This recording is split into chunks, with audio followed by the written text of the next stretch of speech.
It's that time. Helps if I turn on your mic, which I never remember to do. Nah, I'm good. You're fine. No one needs to hear you. I'm loud enough. That's right. With Talking Heads, there's a 10 to 15 minute buffer time. Hops and Brews is calling us late. How dare you? We're How live. dare you? It's 8:02. Give me a break. We were having a very important conversation about which of these Breakside brews we liked better. I've only had the Wonderlust before. I have not had the other one yet. Yeah, it almost came to blows. That was what was weird. That's right. We were about to go 9 rounds, fisticuffs, moving the desk out here. I'm sure you guys would have enjoyed watching that. I had Rat in a headlock, and he finally said, I yield. You're right. Wonderlust is probably better. I'm pretty sure the word I used was uncle. Yeah. No. And he's not wrong. That's right. Wonderlust. Solid IPA. Welcome to the show, everyone. Talking Heads, episode 69. I'm Jeff. I'm Rhett. How's it going, everyone? So thrilled to be here for episode 69. How you doing tonight, Rhett? I'm doing great, man. Been freaking tired as all hell. I know you have been too. Yep. It's kind of fun to... you know what's weird? Like, I haven't talked to you really since like the week after Vegas. Right. So Rhett went to Vegas with me, and God, we spent, 3 Talking Heads straight together, Yep. plus the entire week in Vegas, the travel to and from. Yep. Plus you did the week after CES with me here. Plus the week before you were here shooting a couple of videos Yep. in my house with me. So it was like, Rhett was over like every other day for like 3 weeks. Plus we spent a solid week traveling together. And then all of a sudden I haven't seen you in 3 weeks. Yeah. Well, I started thinking, I was like, I'm so tired. I was like, if Jeff needs me, he'll call. Exactly. I got a couple super chats right off the bat. The D sent over $5 Canadian. I guess that still counts as American money. I'd say so. There's a conversion there somewhere. I mean, hey. And he Next door says, neighbors. apparently he did $1,000 to his car, schlepping his dumb shelf to an emergency shift to earn $100. So is anyone hiring right now? Or does anyone hate their employer right now? I'm sure there's a sentiment of people who hate their employer right now. Yeah. Why not? Why not? We all do from time to time. Let's see. Alex Livingston, $3.99, no comment. And Regan Lyle, $1.69. Excellent. That's Good right. choice. Someone's paying attention to the episode number. Anyway, what are you guys drinking down in the chat? I always love to hear what you guys are drinking. Tonight we're going to drink some Portland brews. We're going to drink our favorites from Breakside Brewery, or what we hope are our favorites. I know Wonderlust is definitely up there for me. And then this one is the What Rough Beast. It's a New England style bottle conditioned IPA that I have not tried before. So I've heard only good things. yeah. So I'm definitely looking forward to that. Anyway, let's get some glassware, and I will let you have first choice. Of the beer? Of the beer. Well, Which one you want to start with? I just want to go straight into the Wanderlust. But maybe that's too on the nose. No, let's save the mystery for last. Save the mystery for last? Yeah. All right. Let's get into it in the middle of the show. Sounds good to me. Can't go wrong with Wanderlust anyway. There you go, sir. Dankeschön.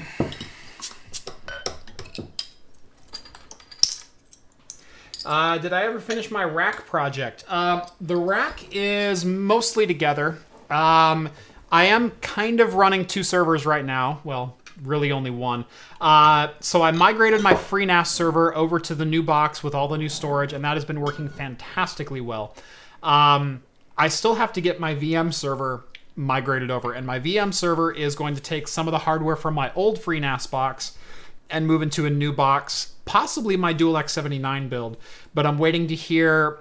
I might have a collaboration coming up for a server chassis with a company. I'm waiting to hear back a response on that to get all those details worked out, and there's a couple other parts that I'm waiting on hearing still. But right now, I have the new FreeNAS server running, and it's just running FreeNAS. It's running FreeNAS 11.2, so the most up-to-date version. And I've been really, really digging that.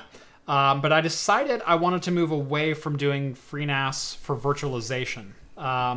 It's not quite as robust as I would like it to be. For the things that I showed it doing, the Pi-hole and the Plex and whatever the other tutorial was, I forget. Those all worked fine. But if you want to do anything more complex from the VM side of things, and I'm a server administrator by trade, it's not nearly powerful enough. So I'm going to be moving my VM host over to another box, which means right now my old FreeNAS server is still running Plex and Pi-hole and a couple other VM services on running FreeNAS in a secondary file server just sitting on top of my other file server. So eventually I'll get it all worked out, but the network's functioning for me at the moment. So gotta love that golden clear. That is just crystal and beautiful. Cheers, everyone. Cheers. Welcome to episode 69. Fresh. What was it that you said? Buckle up. Buckle up. I forgot all about that. Thanks. Although that's like my signature go-to, I can't think of anything to say phrase. So buckle up. Here we go. So we're trying to film intros for CES, doing our vlogging, and I'm still getting the hang of vlogging. I'm still trying to figure out what story it is that I want to tell when I'm vlogging. And it's more difficult than you might think it is. It is. Especially for someone who's not overly comfortable on camera. And then you're doing it in public. And... Right. The illusion is complete now on the show that I'm comfortable in front of the camera, but I'm still totally not. But anyway, so I'm trying to film an intro, and then I wanted Rhett to say something provocative or, I can't wait to do something. And every single time he would be like, yeah, we're going to walk the show floor and see what's up. Buckle up! Thanks, Rhett. Well, the take that made it in the video, too, is hilariously bad on my end. Because I was like, oh, here's my chance to, like, switch it up and say something clever. Yeah. But then this awkward moment had gone past where it felt You missed like it by a half second. It was, like, an eternity in my mind, though. And I was like, well, cut your losses, man. And then you hesitated. Yeah. It was funny. Yeah, it's that comedian timing. You were only off by a half second, but it was a half second too much. Oh, yeah. Look, put a microphone in front of me all day. Yeah. Once a camera's in my face, I don't even know what to do. So. Yep. Oh, God, I love that IPA. Oh, super fresh. Super just crisp. A little bit of dankiness just towards the back end of it. Yeah, a little bit. But just so good. Yeah, get a little bit of citrus in there. Yeah, little bit of a almost like more tropical nose on it. Yeah. It's very good. Alex 199, happy 69th, love the content. Thank you, buddy. Thanks. Here's to you. All right, should we get into some tech news or beer news? Well, I was gonna say, I guess if you want to skip everything that excuse me, I'm sorry. I misspoke. I forgot the order of operations on this show. Must be the beer talking already. All right. So John and I talked last week about the Bud Light corn syrup fiasco that happened during the Super Bowl, in which Miller Coors thanked Bud Light for giving them their first Super Bowl advertisement in over 30 years. But they were really contentious with the fact that Bud's was like harping on the fact that corn syrup is a bad thing, and the American Corn Farmers Association got really upset with Bud Light as well because there's a negative connotation with corn syrup already, and here's Bud Light trotting it out in the open like carrying a barrel through the wilderness. Right. That corn syrup is bad. Now, I personally tend to agree. Right, yeah. But just because of its overuse. It's in everything, and there's too much of it in everything. It's a filler and a super sweetener. Yeah. And you make everything syrupy sweet. You know... And... Sorry. Oh, no, go for it. God, I'm not on my game today. But you know what's weird that I don't know if this is true. Maybe you know, maybe a viewer can correct me on this. But back in the day, when you had babies, like orphans or something like that, or a mother that couldn't breastfeed, they didn't have formula. What they gave you was like diluted corn syrup. Mm-hmm. Isn't that weird to think? They're just like, here you go. Well, I mean, because it's just pure calories at that point, right? It's exactly what the body needs. Yeah, it's just dextrose filtered through. Right. Yep. There's been some points of contention between Bud Light and pretty much anyone related to corn syrup. And so Miller Coors responded last week saying, well, we still taste better or we have more taste. I don't know what the hell that means. More taste. More taste. Not better taste, just more of it. Just more. Just more of it. And half the carbs. But again, no one will give numbers except Bud Light. Anyway, not only did Bud Light respond, the king himself doth decree. That escalated quickly. So, yeah, I think I actually had the... Sorry, I had it. No, you're okay. Did I? No, I thought I had it open. Oh, well. There we go. And then you can zoom in if you want. Hold control. Zoom in. Time to zoom. Anyway, so the king doth decree. You know, I just wanted to return some corn syrup to its rightful owners, and here we are. Sorry, was it a secret or something? By the way, I love that they're just responding in character. Right. And they're making Miller Coors play their game. That's fantastic. In the kingdom of Bud Light, we love corn too. Corn on the cob, cornbread, popcorn. But we just don't brew with the syrup, or what you also call dextrose. To clarify, just in case there was any confusion on, they're both kind of corn syrup. My royal accountant actually tried me to get me to brew with corn syrup to save money, but even though corn syrup is less expensive, we brew with rice. I'm not sure what he's saying there. Because rice isn't exactly the go-to ingredient that I go to when I'm thinking of high-quality beer. Right. But see, it's interesting because I think that's one of the things that gives Budweiser that interesting taste is the rice. Flavor. Which is why if you compare Budweiser to Coors back to back, Coors has that real crisp, clean wheat taste. Yep. Budweiser has a little bit more of like a tanginess, I guess. Like, what's the right word?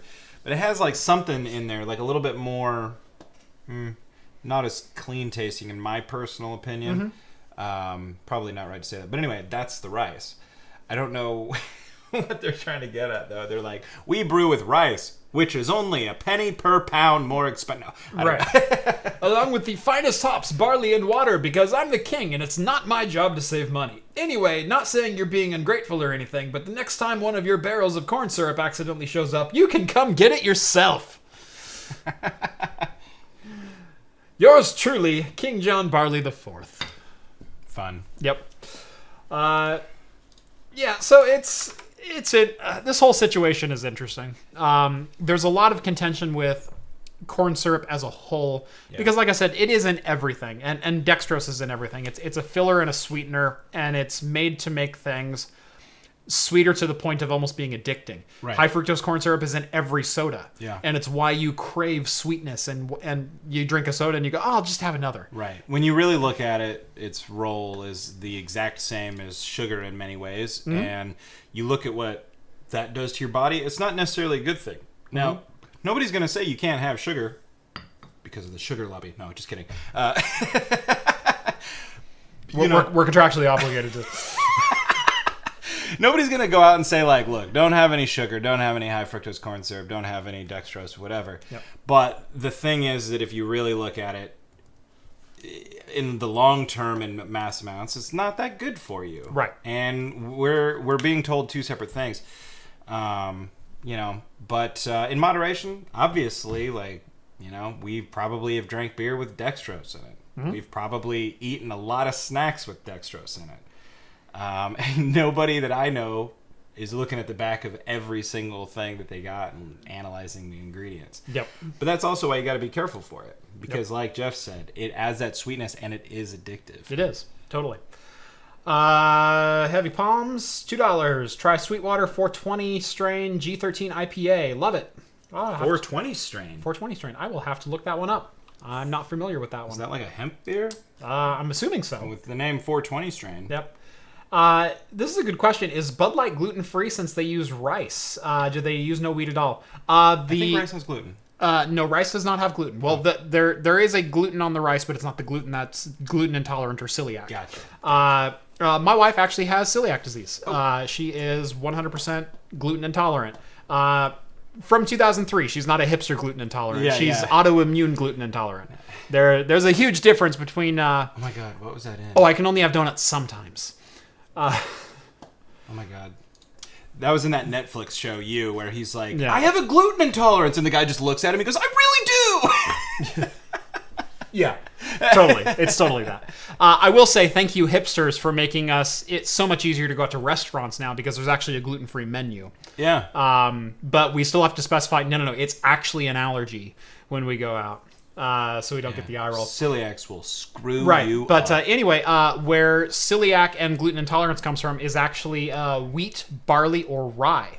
It's the shell around those grains. Those grains. So, and you can separate. You can have straight up gluten from those, but you cannot separate the gluten entirely from the grain. So you can't have like gluten-free wheat or gluten-free barley or something like that. Yeah. You can have gluten from barley, and that is a product all of its own. But it's like you can get a 100% byproduct, but you can't remove 100% of the product, if that makes sense. Yeah, that makes sense.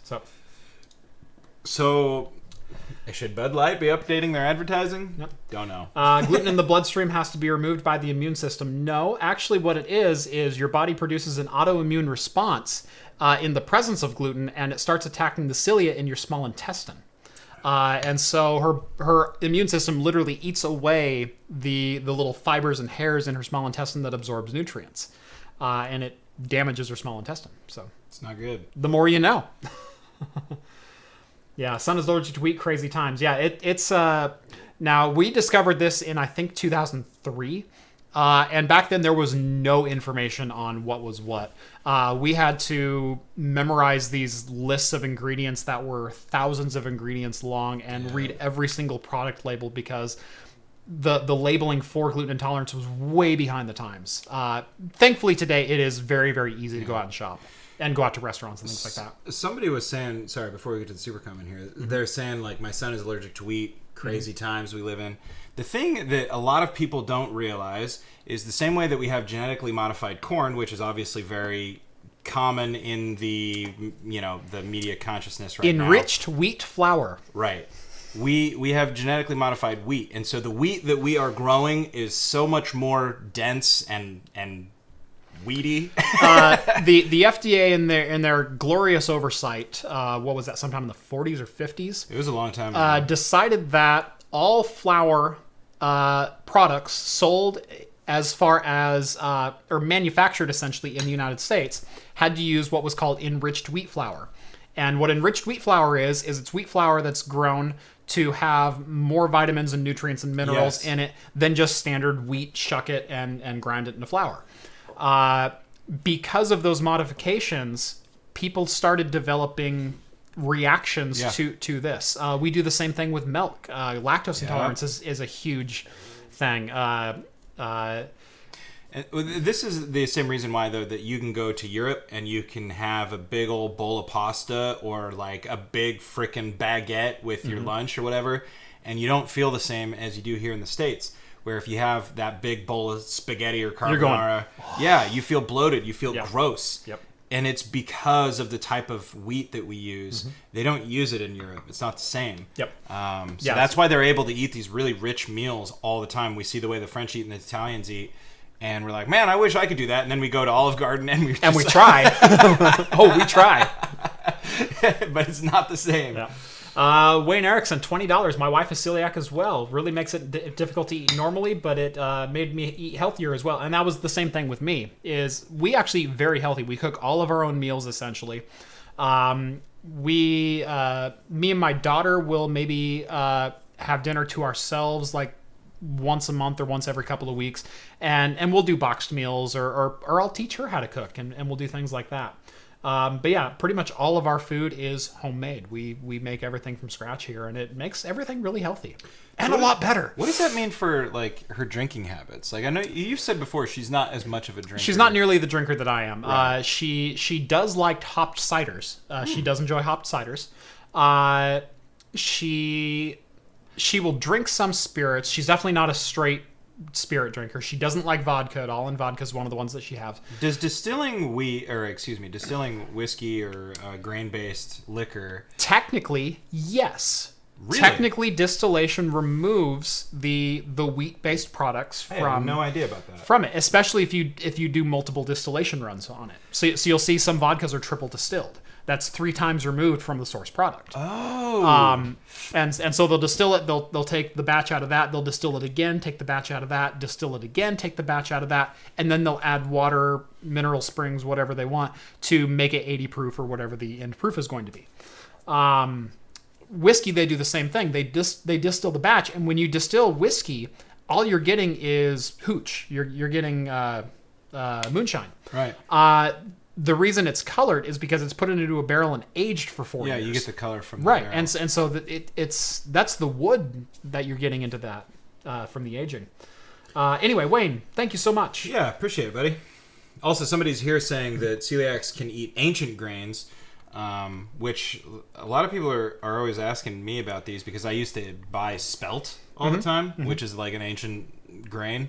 I don't know if this is true because I don't have celiacs. There are some grain products that my wife can eat. There's tapioca, there's rice, there's there's oatmeal, corn? There's corn. Yeah. So we do a lot of varied recipes, ingredients, that kind of thing. Interesting. So welcome to Celiacs Computing. Yep. So anyway, that was a fun little tangent. Yeah, I did not expect to go down this route based off of this story. Honestly, I read the story and I was like, all right. Yep. Yeah, exactly. But somehow we got from corn syrup bad to celiac and gluten intolerance. So that was fun. You know what's really interesting? Just one more note on this, because people are talking a lot about probiotics and things in here.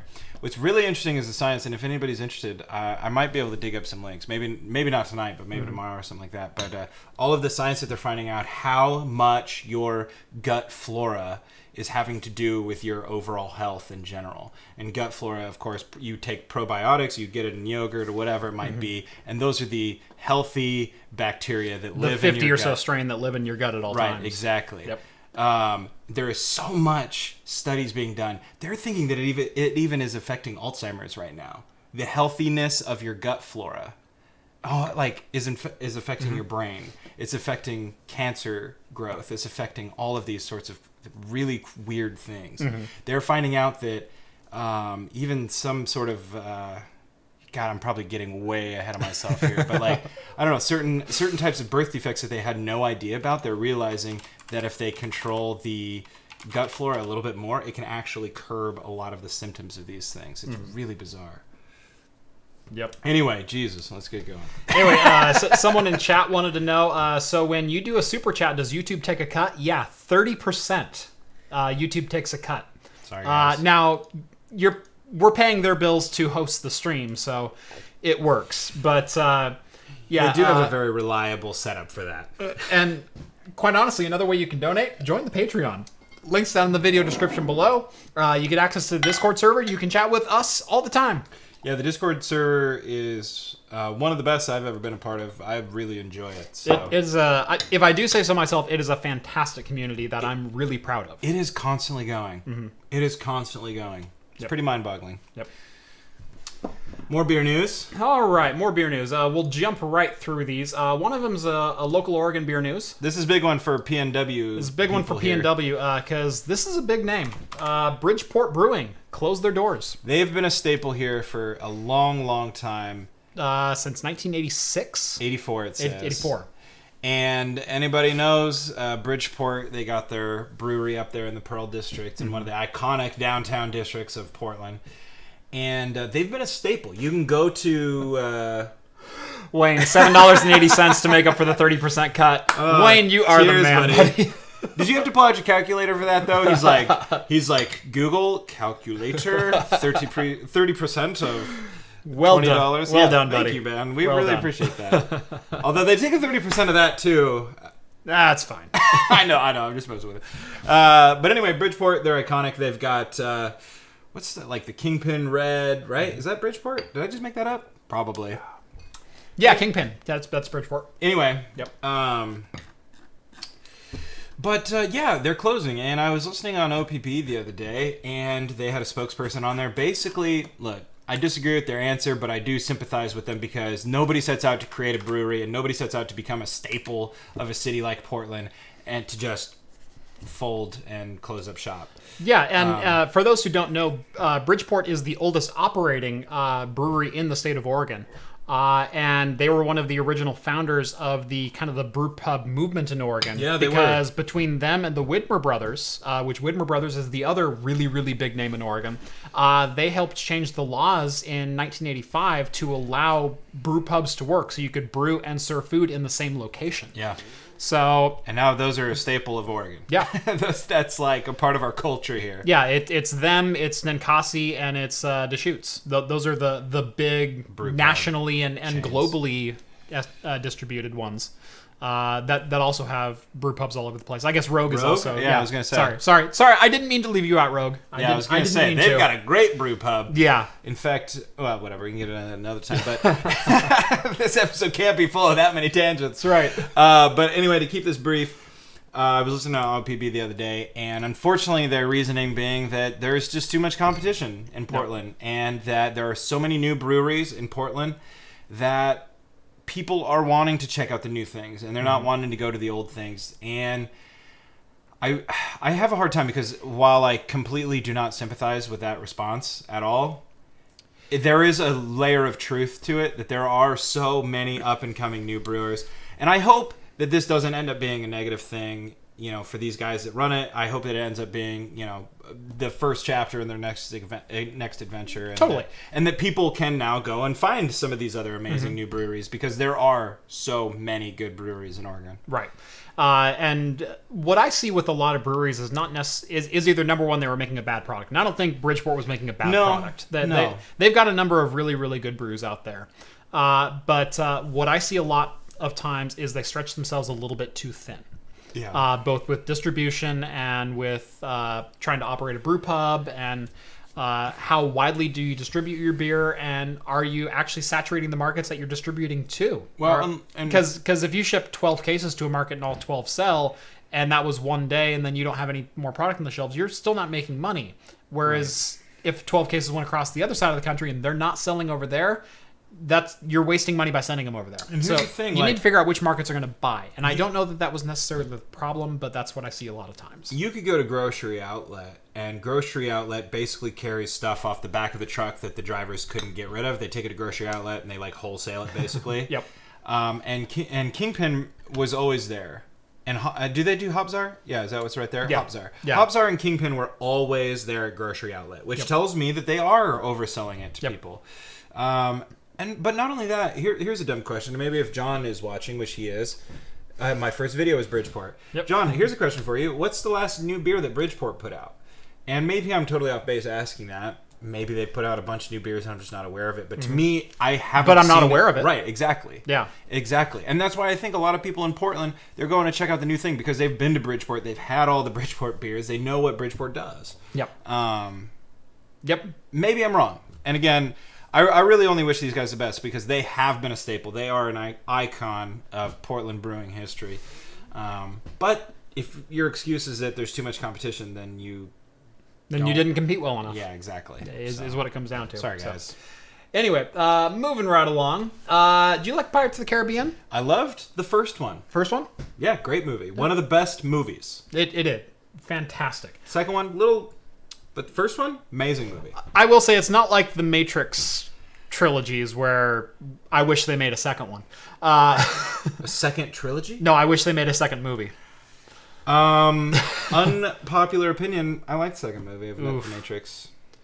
Oof. We'll get into that after the show. Anyway, I liked the 3 of the 4 Pirates of the Caribbean. Anyway, there's like 5 now. Yeah, there's 5. Yeah, I lost count. Anyway, so Pirates of the Caribbean, the Provenance ship, which is not the Black Pearl, it was one of the other ships from the Pirates of the Caribbean. Yeah, my guess looking at it was... I think it was the Imperial ship. Yeah, what was that called? Nottingham ship? Yeah, it was called the... Dauntless, or no? Yeah, right? Dauntless. Dauntless, something like that. Nautilus. No, was it Nautilus? Gosh, this is killing me. Whatever. Anyway, that ship is actually a replica ship of called the Providence, of an early Navy ship. And if you want to go on a beer cruise, this June, near Alexandria, Virginia, which is right next to DC, you can take a cruise on the Providence, and they're serving beer on it just to cruise around the bay and drink beer all day. Which is pretty fun. Yeah. Like, I kind of want to book a flight just to do that, because I think that would be awesome. Although this ship was actually the Black Pearl was in Portland Harbor for a little while. Was it really? Yeah. That's awesome. So I got to go on the USS Constitution, which is featured in the game Fallout 4. well, there you go. That was pretty cool. Nice. Was it flying? No, in fact, it didn't even have a robotic crew. Lame. I was really disappointed by all of that. Lame. Yeah, it was, and not even under attack by scrappers. Mm-hmm. So, honestly, I don't even know what they're doing over there in Boston. They got to get their tourist game back up to snuff. But they did have some naval officers plotting a course the old-fashioned way with like a sextant and a compass. Nice. And yeah, it was actually kind of cool. Rhett walked on and they made him the captain, so Yeah. at least that happened. Well, my dad paid enough Yeah. to make it happen. That's right. It was the Dauntless. Okay. We were close. Oh, okay. Yeah. Cool. Dauntless. Yep. Thanks. We had the general... Oh, so... Yeah. All right. Moving on to some beer news. As More beer news? this is getting better. Tech news. God. I bet it is getting better. Why am I 69. It's the... Why am I flipping words tonight? I never mistake one word for another word. Or rather, it happens so rarely that usually I'll just slur my words. Yeah, I feel you on this one. I was like, more beer news? I thought Beer we news? finished this Yeah. up. It's been 33 minutes. What the hell are you guys doing? Yeah, they're just like, okay, we get it. You guys Right. like beer? You like beer. Let's cut it out. Let's I just like talk- beer. Sometimes I drink too many beers. Although apparently I stole the show's premise from Awesome Hardware. Apparently. Really? Yeah. They don't talk about any beer news. They just open beer. So, No. whatever. Sorry, Awesome Hardware. Yeah. Whatever. Sorry, someone called me out in the YouTube comment section today. So my response actually, he goes, you copied the whole beer thing from Paul's Hardware. I'm like, right, because I'm the only tech YouTuber ever to drink beer on camera. Yeah, I know exactly what I'm it's the like only to be one a to drink YouTuber. beer every episode. Except, ironically enough, an episode that we filmed exclusively for beer content. John and I did a beer run, and I think I did a beer sample during that episode. Yeah, but other than I that, I watched didn't that was drink beer. early on. Yeah, that was early on. But anyway, so yeah, he goes, you just copied the whole beer thing from Paul's Hardware. And I said, well, yeah, and I bought the desks at IKEA too. Is that not allowed? No, Like, not allowed. am I That's not allowed to cheating. have the same ideas as someone else? Not everybody can read Swedish. Okay? Mm-hmm. It's not fair. Yep. My words on the recent weather in PDX. I was looking forward to a couple of snow days. I've got a truck that can handle it, and I was kind of looking forward to getting out and having some fun. Well, plus you work in a job where if it snows, they're like, hey. Yeah. Yeah, my bosses are pretty cool that they're Yeah, like, not me. Yeah, don't bother. It snows, You're like, cool. you better get here. You can work from home. You're cool. Yeah. Yeah, a lot of people are going to make fun of the Pacific Northwesterners for, I guess, taking the threat of severe weather as seriously as they have. But we all don't you have got- the infrastructure to deal with They severe don't. weather. And I saw so many people ragging on Seattle about this. It was like on Reddit. Somebody was like, what can I do in this situation where my boss is saying I have to come in? And they're like, just go in, learn to drive. It's snow in Seattle. Shouldn't you learn to do that in Seattle? And you don't realize the streets are like this. Yeah. Every native Seattler was like, first of all, we never get snow. Yeah. Second of all, what? Yeah. Like, our streets are hilly. We don't have the infrastructure. We don't have plows. We don't salt the roads. Like, I mean, they have plows, you know, but but it's like people from out, they have this idea like, oh, Seattle's a northern city. It snows there all the time. No, And they it think doesn't. the same thing about Portland for some reason. It's like, oh, they make fun of Oregonians for not being able to drive in the snow, but we don't get snow that often. Yep. We don't get deep At least snow. in the valley. Right. And again, like, all you have to do is look at the last several years where people were legitimately hurt or caught in this last snowstorm. They didn't take it seriously. Yeah. So when the news goes on and they say, Snowpocalypse 2019, people go, okay, and they go and buy out kale from the grocery store and prepare to hunker down. Yep. Because... And I'll say, driving in Oregon and Washington, it's not like when it snows in Kansas or Missouri or Montana or Right. Minnesota or wherever, where it's mostly this. I've driven those places, and Right. it's this. There's not a lot of of this to the road. Here, every road does this. Yeah. Every single one. On my way to work, I changed 300 feet elevation. And I have a dip out on the main highway, and I'm at like the valley floor. I'm at 120 feet of sea level. Yeah. Where I'm at right here. I have a drop that goes down 50 feet and back up. Yeah. And that's just a normal thing. Our roads do this constantly. Yeah. And when your road does that and you have zero traction, people crash. Yeah. And just combine that with the general lack of severe snow events that we've had in the last 20 years. Yep. We've had snow. But it lasts a week and people just hunker down and call it good, you know? Yep. I mean... And someone points out, Seattle is all hills. It's not just all hills. The whole city is built like this. Yeah, it's like that iconic scene in Bullet, you know, in San Francisco where they're going down the hill, straight down. That's Seattle. Yep. Try walking anywhere in that damn city. Yeah, we stayed, a mile and a half away from PAX. And the whole walk, you're doing this, or you're doing this, or you're doing this. Yeah. It was... Yeah, we ended up. There was no flat ground. We literally devised a route that we could take that had the least amount of incline. That was kind of side hilled. But it was also like 2 times longer. Yeah. But it was the same amount of walking time in a way because it was the incline was way more relaxed. And then whenever I was like, "This is the fast way to the hotel room," everybody would yell at me because it was basically up a sheer mountain. Yeah, because he'd go, "That's the way to get." What the hell are you doing? Anyway, tech news. We're getting distracted. Yeah. We're only 18 minutes late for tech news. Okay. So, I'm going to jump into this story real quick. I don't know if you saw the story that I kind of added earlier today with the copyright strike. Barely. Okay, so we will get into the copyright strike next. But right now, so the Radeon VII graphics card apparently shipped with a BIOS that was not UEFI compliant. Which means a lot of people were having to run in either legacy or CMS compatibility mode to get their graphics cards to run. Now, this doesn't make a huge bit of difference if you built your own computer and you installed Windows and you don't have Secure Boot enabled. Most people don't enable Secure Boot when they install Windows, and there's really no consequence to that. The problem with Radeon VII shipping without modern UEFI support was if you had an off-the-shelf computer that you wanted to upgrade a graphics card in that had Secure Boot, that came with an installation of Windows with an embedded key, or I had a workstation with some kind of TPM security chip or something like that, your computer would either take an extra 15 to 20 seconds to boot up, or it would potentially not boot up at all.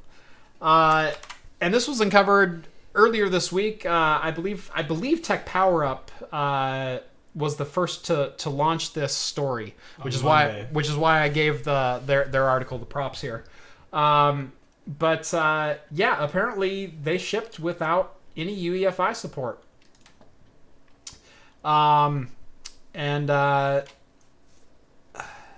So the picture that you just brought up, this is an ASRock BIOS with UEFI support. So apparently some of the cards were kind of shipping with it, but most of them were not. Kind of a big gaffe on AMD, and what should have been a very exciting launch has been kind of a butcher's launch, where the media didn't have good drivers up until the day of the embargo date. And a lot of them had to re-release drivers just to get the game stable. The numbers are a little bit underwhelming for the price tag, if I'm being honest, because they're the same price as the RTX 2080. And while everyone goes, "Well, I hate ray tracing, you can only do it in 2 games," the RTX still has components in it that the Radeon VII card doesn't have. Yeah. It has tensor cores. It has RTX cores. Really it has AI cores. And the fact that it came in at the same price point, that's a hard pill to swallow. Now, for content creators, I think it's an amazing good value card because it has almost the same performance as an RTX 2080, and it's got 16 gigs of memory, which is the cheapest that you could ever get 16 gigs in a video card for. And a terabyte of memory bandwidth to boot. Anyway, so that was AMD's latest gaffe. Now, I will say, as of this morning or late yesterday, AMD actually did release a new BIOS, both to AIB partners as well as on their website, so you can download just a generic version of the BIOS. And the new version of the BIOS has UEFI support. So AMD has already corrected this. It only took them about 36 hours to turn around and do.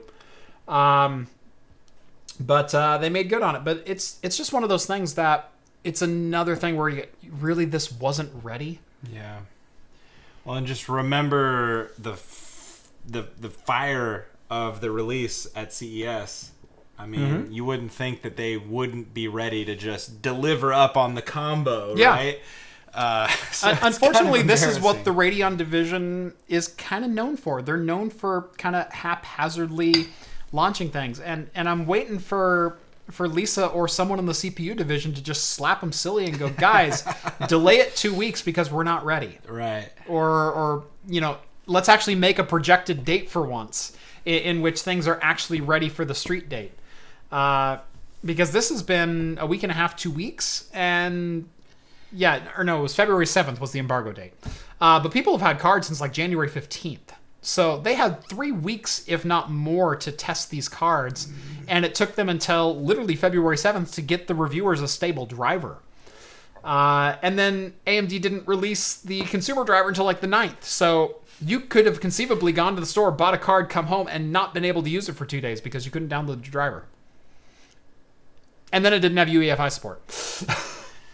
You don't need a business degree to say that that's a bad move. It's a bad launch. It's a bad launch. Yeah. You know what I'm thinking AMD needs? They need to pick up the phone. Mm-hmm. They need to call Craft Computing. That's right. They need us to help them make some launch decisions. Lisa, you got my number. You got it. Studio. Oh my gosh. Sorry, I've had Phil Collins on the brain because we were making fun of one of our patrons for not being able to dance earlier today. But it wasn't a Phil Collins song. It wasn't a Phil Collins, but I did reference I Can't Dance. I don't blame you because I guess you're no expert in 90s music. 80s, whatever. I tried really hard to get that joke going, Jeff. That was pretty good. There was no Phil Collins song. I gotta say, that's my favorite Stephen Lynch. It's so good. It's such a good song. It's so good. Not only is it a great song to listen to, but it's so funny. Might have been Mike and the Mechanics. Don't know who that is. Yes, you do. It was the other guy and Phil Collins. Such a good song. If you guys don't know what I'm doing, Night I Laid You Down by Stephen Lynch. Go look that one up. Not now, after the show. After the show. After the show. Or, I mean, after the show. After the show. After the show. All right. Let's get into what very quickly became kind of one of the biggest news stories of the day, shall we say. Yeah, this one is interesting to me. This one's interesting. So, everyone knows The Verge put out a really crappy video. For those uninitiated? For those uninitiated, The Verge put out a video which was a tutorial on how to build a $2,000 gaming PC. And I don't think they could have done it any more wrong and still been able to turn it on. Now, I am one of the people that posted a reaction video to this, but as I said, there's reaction videos and there's reaction videos, and I posted the latter. I kind of took kind of a metaphorical high road and showed how the computer should have looked had The Verge put it together properly. Used very similar parts, so I used the exact same case. It was a Corsair Crystal 280X, or Corsair Carbide 280X, excuse me. And everyone goes, well, you use an i3 instead of an i7. Shut up. It was the looks of the computer, not the components and the... I guess you don't know how to build a computer, Jeff. Guess I don't. i3, oh yeah, I got one. But I showed how easy it is to actually put the computer together and have a really, really good looking computer on the other side of things. Especially with the Carbide 280, because it is one of the simplest computers to cable manage and to get everything looking good. There's normally it's like, man, I have to cram all these cables in like this much space on the other side of the motherboard tray. There's literally a compartment this wide on the back side of that case. You have no excuse for not being able to cable manage this case. And that was the least egregious of his problems. Anyway, it was a very bad video. It was pulled in about 5 days' time. 7 days after the Verge video went live, I posted my build video in which I walked through the process of what he did. Not necessarily what he did wrong, because there were a bunch of videos just harping on him. But what he did wrong and the steps that you would actually take if I were building this PC today. And it's one of my more popular videos. It's in my top 10 watch list. One of the most popular reaction videos was Bitwit Kyle. Or more appropriately, Lyle on Bitwit's channel. He posted a reaction video in which Lyle ripped Stefan and The Verge really a new one, using only language that Lyle is technically allowed to speak, because if I said it, it'd be racist. He does a very, very good Lyle. Anyway, I loved his video. It was absolutely hilarious. Tech Yes City posted one. Salazar, or Science Studio Salazar posted one. Christopher Yee posted one. There were a bunch of others out there. Everybody posted one. I believe eTechnics guys, Andy Rafael posted one up. They were all great. We all had a very great laugh at The Verge. They pulled the video. They never apologized for it. They posted their article, which, by the way, the article's still live. You can go to it today. And they say there were some minor discrepancies in the build process in the video, so we decided to pull the video, but we stand by the build guide. So if you want to see the pictures of that, go check out the Verge Builds a PC video, because it's gloriously bad. We thought the story was over. It's been 5 months. It's been quite a long time. The Verge won't let it die. So yesterday, Bitwit Kyle went out to Twitter and posted the following. Move your mouse so we can read it. Oh, sorry. There you go. The worst mouse placement possible. Jeez. He had one of the links highlighted, so it was... oh my god, it's happening again. All right, Lord. there we go. Would you... Damn it. So Bitwit Kyle posted the following on Twitter. Vox.com, which is the parent company to The Verge, just removed the Lyle Reacts to The Verge PC build video, claiming copyright violation, and YouTube, without warning, felt that it was deserving of a strike against the channel. Now, for those who don't know, there's two different types of copyright violations you can commit on YouTube. One of them is a copyright claim, in which a claimant can say, hey, so let's say, Rhett, you start up a YouTube channel, Rhett Computing. Yeah. And that's exactly what I would call it. Right. Exactly. It's a great name. RHETT Computing. No, how dare you? So Rhett starts up a YouTube channel called Rhett Computing, and I post the most egregiously bad, or tell you what, no, I play a song. I play a song. Oh, here we go. Finally, we're in my wheelhouse. We're in your wheelhouse. Okay? I play a song. You couldn't even make believe that you would do a bad computer build. Right, no. It's like, that's a bad example. Let me back up. So Rhett, I post a song on YouTube. Rhett does a computer build on Rhett Computing, and he uses my song as background music in his video. I'm allowed to place a copyright claim on that video because he did not credit me. I am the original artist, and I have full copyright and trademark rights to that song. But being the nice guy that I am, and knowing that Rhett is a young YouTuber with like 3 subscribers, out of the goodness of my heart, I say, I'm going to leave your video up, but you cannot monetize that video. I am going to monetize that video, and I am going to collect video money on that. Dang. You don't get in trouble. You're allowed to keep the video up. You're allowed to keep the subscribers that you get. You're allowed to keep likes and comments and everything else, but all the monetization money is going to go to me, who is the actual copyright owner for that material. That's the way that works. Right or wrong, you can argue if Rhett was doing a cover of my song and I copyright claimed that. Rhett is now doing a parody or a transformative work in which Rhett is the original author. If I do a copyright claim, I'm a dick now, and there's a lot of dicks out there. Anyway, so that's a copyright claim. So monetization goes to me. There's also a copyright strike in which YouTube, without any recourse, removes a video from a channel and adds what they say, 1 copyright strike on your channel. If you get 3 copyright strikes within 3 months, your channel is deleted. Period. No discussion, no judge and jury, you're gone. If you want to appeal a copyright strike, the claimant of the copyright strike, that would be The Verge in this case, has full discretion on whether or not you actually copyrighted their or infringed on their trademarks. And guess what they're going to rule? Right. So now here's the problem. Parodies and reaction videos are within fair use. That has been well documented. I can post a video. Look at the history of YouTube. Right, look at the history of YouTube. A reaction video takes an original medium, regardless of the source, and I'm posting a reaction to it. I am transforming that work into my own. It went through a transformative process. The work is now my own art form. You can argue how much of the video I can probably play, and that might be the little bit of gray middle ground that The Verge has to play on. I'm not saying The Verge is completely without fault, but it feels like they're pretty much at fault here. But Kyle's the one that's going to face the brunt of this.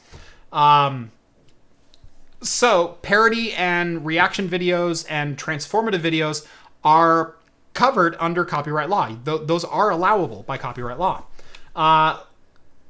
As Bitwit took on his alter ego Lyle and did a 100% parody and comedy bit using this as source material, and he did play pretty much the entirety of the video, making fun of it the entire time, but he made fun of it the entire time. And it was quite clear he was poking fun at the video. There's a difference between... by the way, I have a copyright claim on my channel right now that I got like the same day.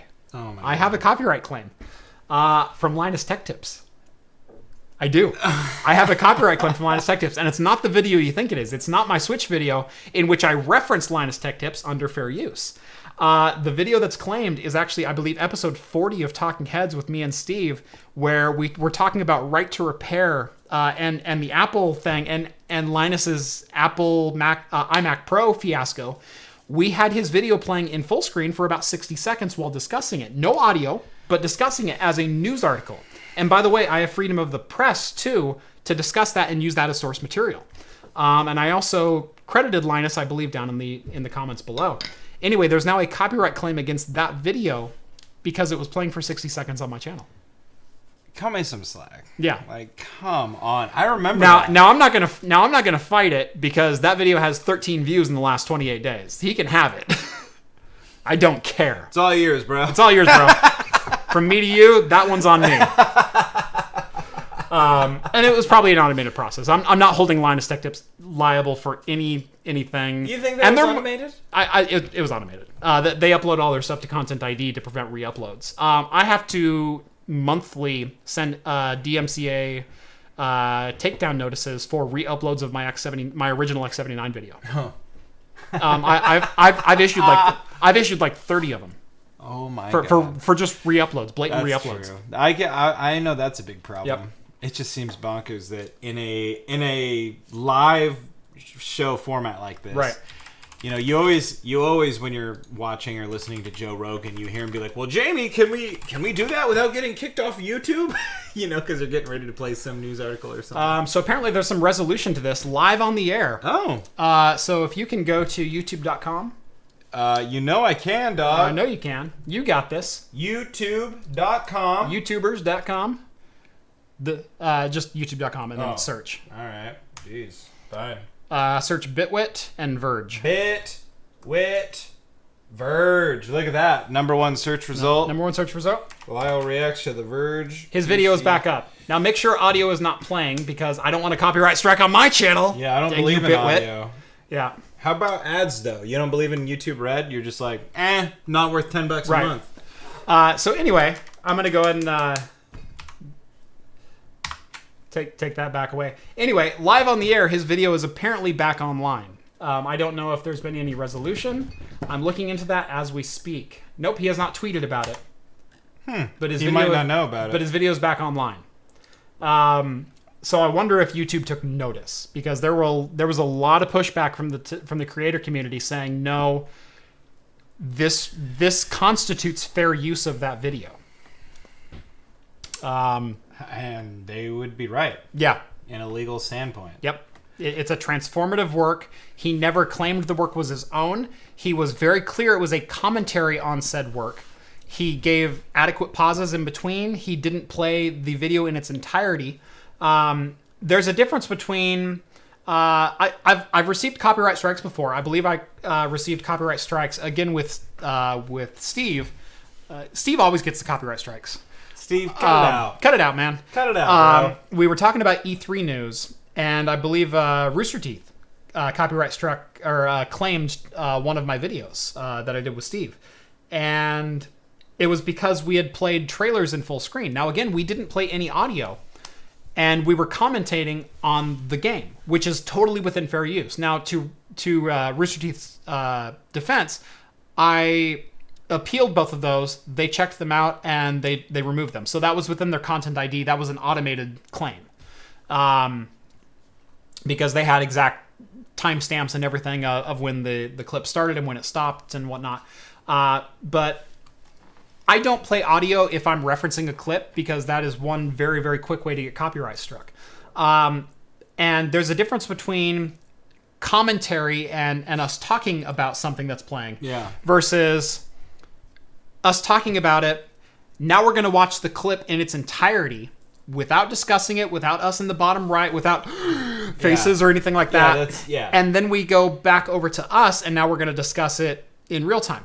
That could... in theory, draw views away from the source material. Let's say a movie trailer came out and we're reacting to a movie trailer. There's a difference between me reacting on the screen at the same time that the movie trailer is playing, with or without audio, or maybe very, very muted audio. So you can kind of hear what's going on, but mostly you're listening to my voice and Rhett's voice versus us doing some commentary, playing the trailer in its entirety on the channel for you to watch without properly sourcing it, without doing anything. We're literally just rebroadcasting the trailer and then doing a reaction to it.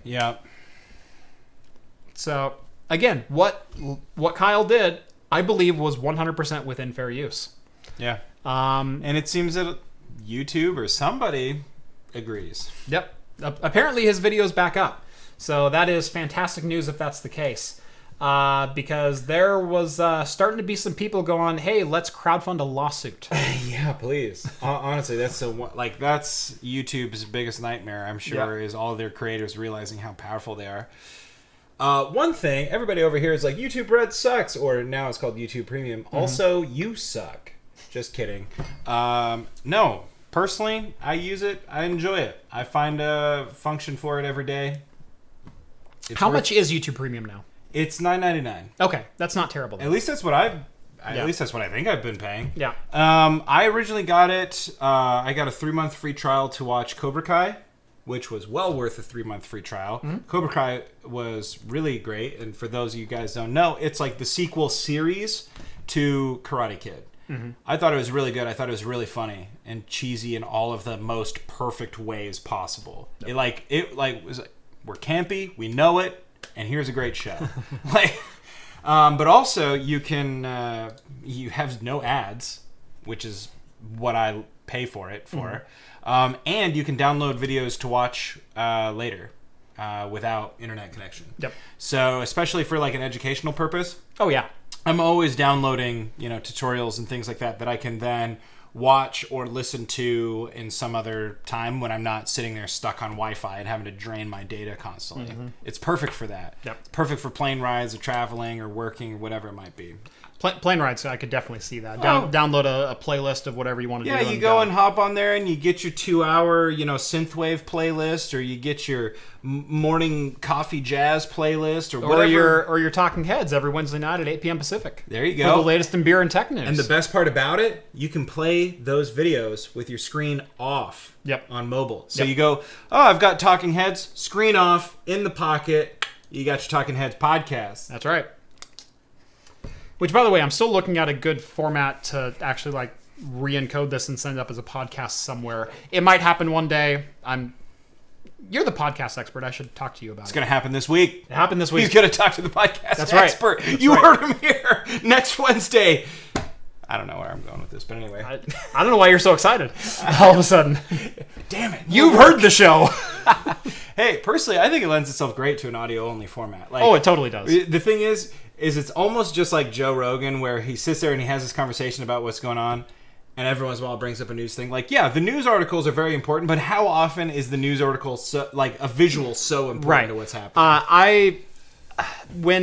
When I started Talking Heads, and Rhett was the very first guest I had on Talking Heads, I pitched this as a radio show first. I wanted this to be entertaining and literally just a back and forth between two people and referencing the audience in a third person kind of thing, where the conversation is happening between me and the guy next to me, and we'll bring you guys into the conversation sometimes. That's what I wanted. Yeah. So very much like a radio talk show or a discussion forum or something like that.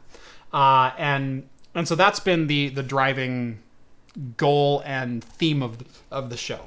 And I think it works quite well. And I think it totally lends itself to an audio-only podcast. I think so. There's so many episodes of Talking Heads that I only have listened to. Yep. Like I said, YouTube Red, I have it downloaded. I go to work. I plug it into my car, and then I put my phone down, and I listen. Here's how crazy I am. Sometimes I will re-listen to the episode the next day. And I'm on all of them. That's a lot of listening to do. It's a lot of listening. But I have a lot of work on my desk to do. Yeah. So. See, I used to love like re-listening to everything that I ever did, and then after a certain point I was like, whatever, if it's not good, why am I doing this? All right, let's wrap up this Bitwit Lyle talk real quick. Yeah. Because here is the irony of The Verge, and this is why I was so furious at this situation. Not only am I a content creator who happened to make a Verge video, not nearly as blatant of a possible copyright claim as anyone else, but I did include some of the source material in my posted video and made numerous references to it and why he was so bad, without harping on it. But Stefan is full screen in my video. This is why this strike was so bad late night Monday. It's because Monday at 8:20 a.m. Eastern, The Verge posted the following article. YouTube copyright strikes have become a tool for extortion. You don't say. Verge, you don't say. Are you telling me an executive didn't see that someone wrote this article and went, you know what, we can get rid of all of these Verge videos if we just copyright strike them? You don't think that happened on, let's say, 11 a.m. on Monday? Is that not how things went down? Because I have a sneaking suspicion that's how things went down. So the Verge article basically is about the misuse of the YouTube copyright strike system, in which people are filing frivolous copyright strikes against channels that they don't like to either dox them or troll them or whatever else.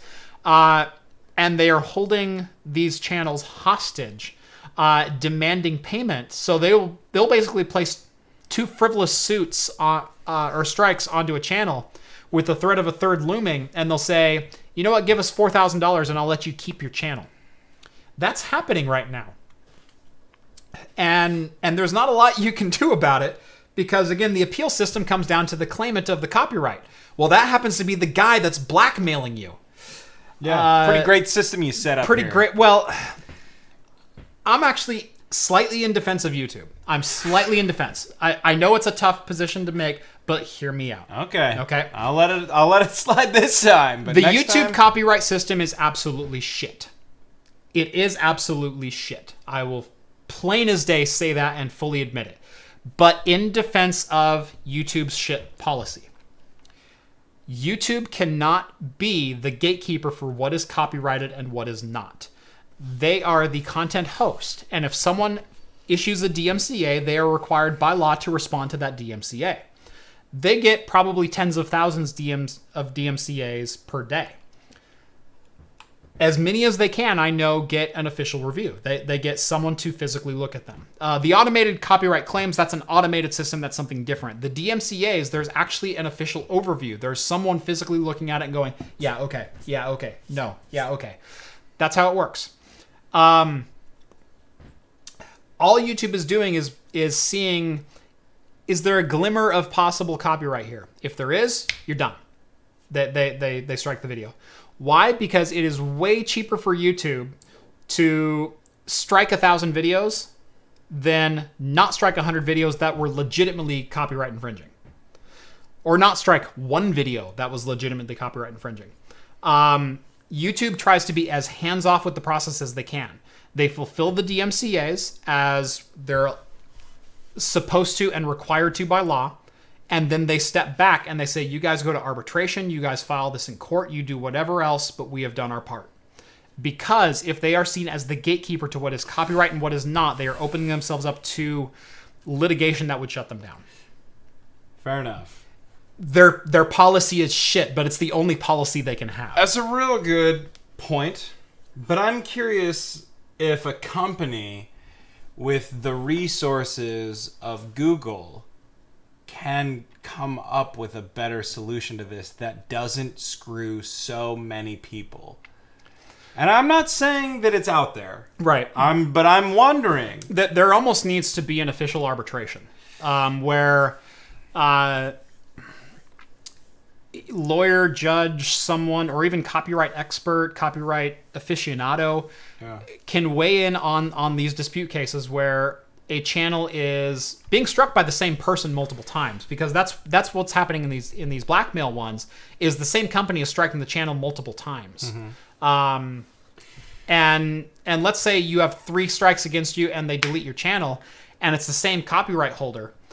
Well, you should be able to get on the phone with a YouTube representative or a lawyer or something like that. Or even if it's not a YouTube representative, YouTube maybe put you in contact with a lawyer. So maybe each side pays $50 they require each side to pay $50. You go to arbitration and you figure it out on the phone. And that's what you do. $50 barrier would stop a lot of garbage from happening. It would stop a lot of garbage from happening. It would stop a lot of false claims from happening. And YouTube doesn't even need to take a cut. You could have arbiters sign up for this and go, yeah, why not? I'll finish a YouTube complaint for $50 or for a $100 payday, $50 from either side, and no one, you don't get your money back. The winner doesn't have to do, but you both pay $50. But at the end of the day, you both walk away. Yeah. See, and that kind of ties in with what my thoughts are on the situation. And I know that online gaming is a smaller audience and I guess participant crowd than YouTube has, which is huge. But the way that people like Valve have started controlling their online reports and things like that is they have, I don't know if they're volunteers or what, but they're basically just anonymous people who are like, hey, do you want to look at this and tell us if it's really cheating? Mm-hmm. Is this really cheating? And they look at the videos and they look at all this stuff and they look at all the information available to them and then make the call whether or not they were actually hacking or using exploits in some way that is not permissible. Could YouTube do the same thing where they go, okay, volunteer force, somebody looks at this and you make the decision? Because even that, I feel like, is going to be more effective than whatever is going on. Yeah. And maybe I'm wrong. I'm not YouTube. I think it would have to have some official capacity. I don't think this could be done on a volunteer basis because copyright law is so difficult. I think that even just random Joe Blow off the streets, maybe not off the streets, but somebody who is using YouTube all the time, YouTube kicks us over to Joe Blow, who has signed up for this volunteer program, and they go, look at these 2 videos. Is there copyright infringement?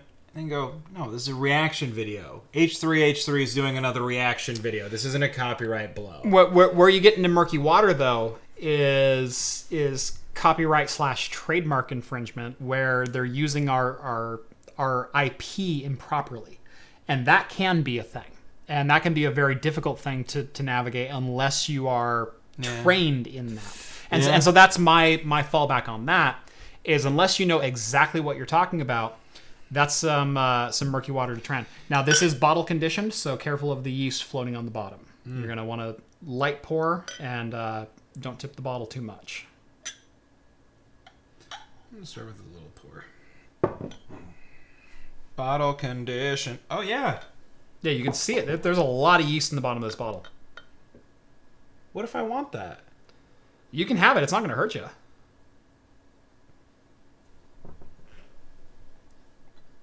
Look. I need to get my near camera again so we can do this kind of thing. Yeah, I'm sure a lot of people would love to see that. Yep. You're not kidding. No, there is a lot of yeast in the bottom of this. I'm down. Yep. So this is the Breakside Brewing What Rough Beast. It is a New England style IPA, bottle conditioned. Yeah, it is it's a different kind of animal. No, it's a different kind of beast. It's a rough beast.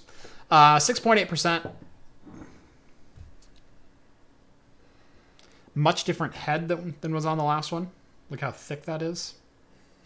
Yeah. And it's not dissipating at all. You had a terrible pour, but Sorry. but look at that. That is a beautiful pour. Look at that bad boy too. That is on fire. Yeah. Cheers, buddy. And cheers to you all. Big beer guy, I love this channel. Thank you, Eric. I love you too. That's not just the beer talking. All For me, right. it is. Make a company that does YouTube insurance. That's totally something that could be done. This on top of false claims being made, like the Vader fan film, which got saved by Lucasfilm. And that's another thing. Now, Lucas has always been very open with their IP. Basically, you say, we want to make a Star Wars project, and they go, well, here's the Skywalker Vault. You're more than welcome to check us out, to use official sound clips and everything else. Just don't shit all over the story. That's really their only requirement. And then you have anything else where even if it's a hint of something. So you make a game that happens to be in the Pokemon universe, for instance, Nintendo. You sons of... And you crush these fan games which are not available on the same platforms, which have no shared resources outside of the names of the Pokemon and some inspired artwork. Yeah. And you crush those with an iron fist. There's protecting your IP, and then there's allowing your fan base to enjoy the creations that you gave them, and understand that that's part of being a fan. Yeah. So, and again, that's where trademark versus copyright versus everything else gets really hairy, really quick. Yeah. Will either of us be going to LTX 2019? It is potentially on my list. I'm going to say probably no this year, but I am hopeful for next year. I'm still on the point where I'm trying to get into the black for YouTube. I'm not there yet. I've been on YouTube about 18 months, going on 2 years now. It actually almost exactly 18 months today. Would be February 10th would be 18 months. So there you go. So I've been on YouTube 18 months. I'm not quite in the black. I am making very good progress to get there, though. I've got a lot of inroads coming, but I'm not the YouTuber who can just go, oh, let's just hop on a plane and go somewhere for 4 days. I'm hoping to get there, but I also just took a week off for CES. We're going to take 3 days off to go to PAX. I may be going to QuakeCon. I may be going to there's a couple of things that are already on my radar to go to. And I've got to be saving for Computex next year. I'm not going to go this year, but I am going to go to Computex next year. So, yeah. There's some other things that I've got to handle, but it is certainly on my list. So.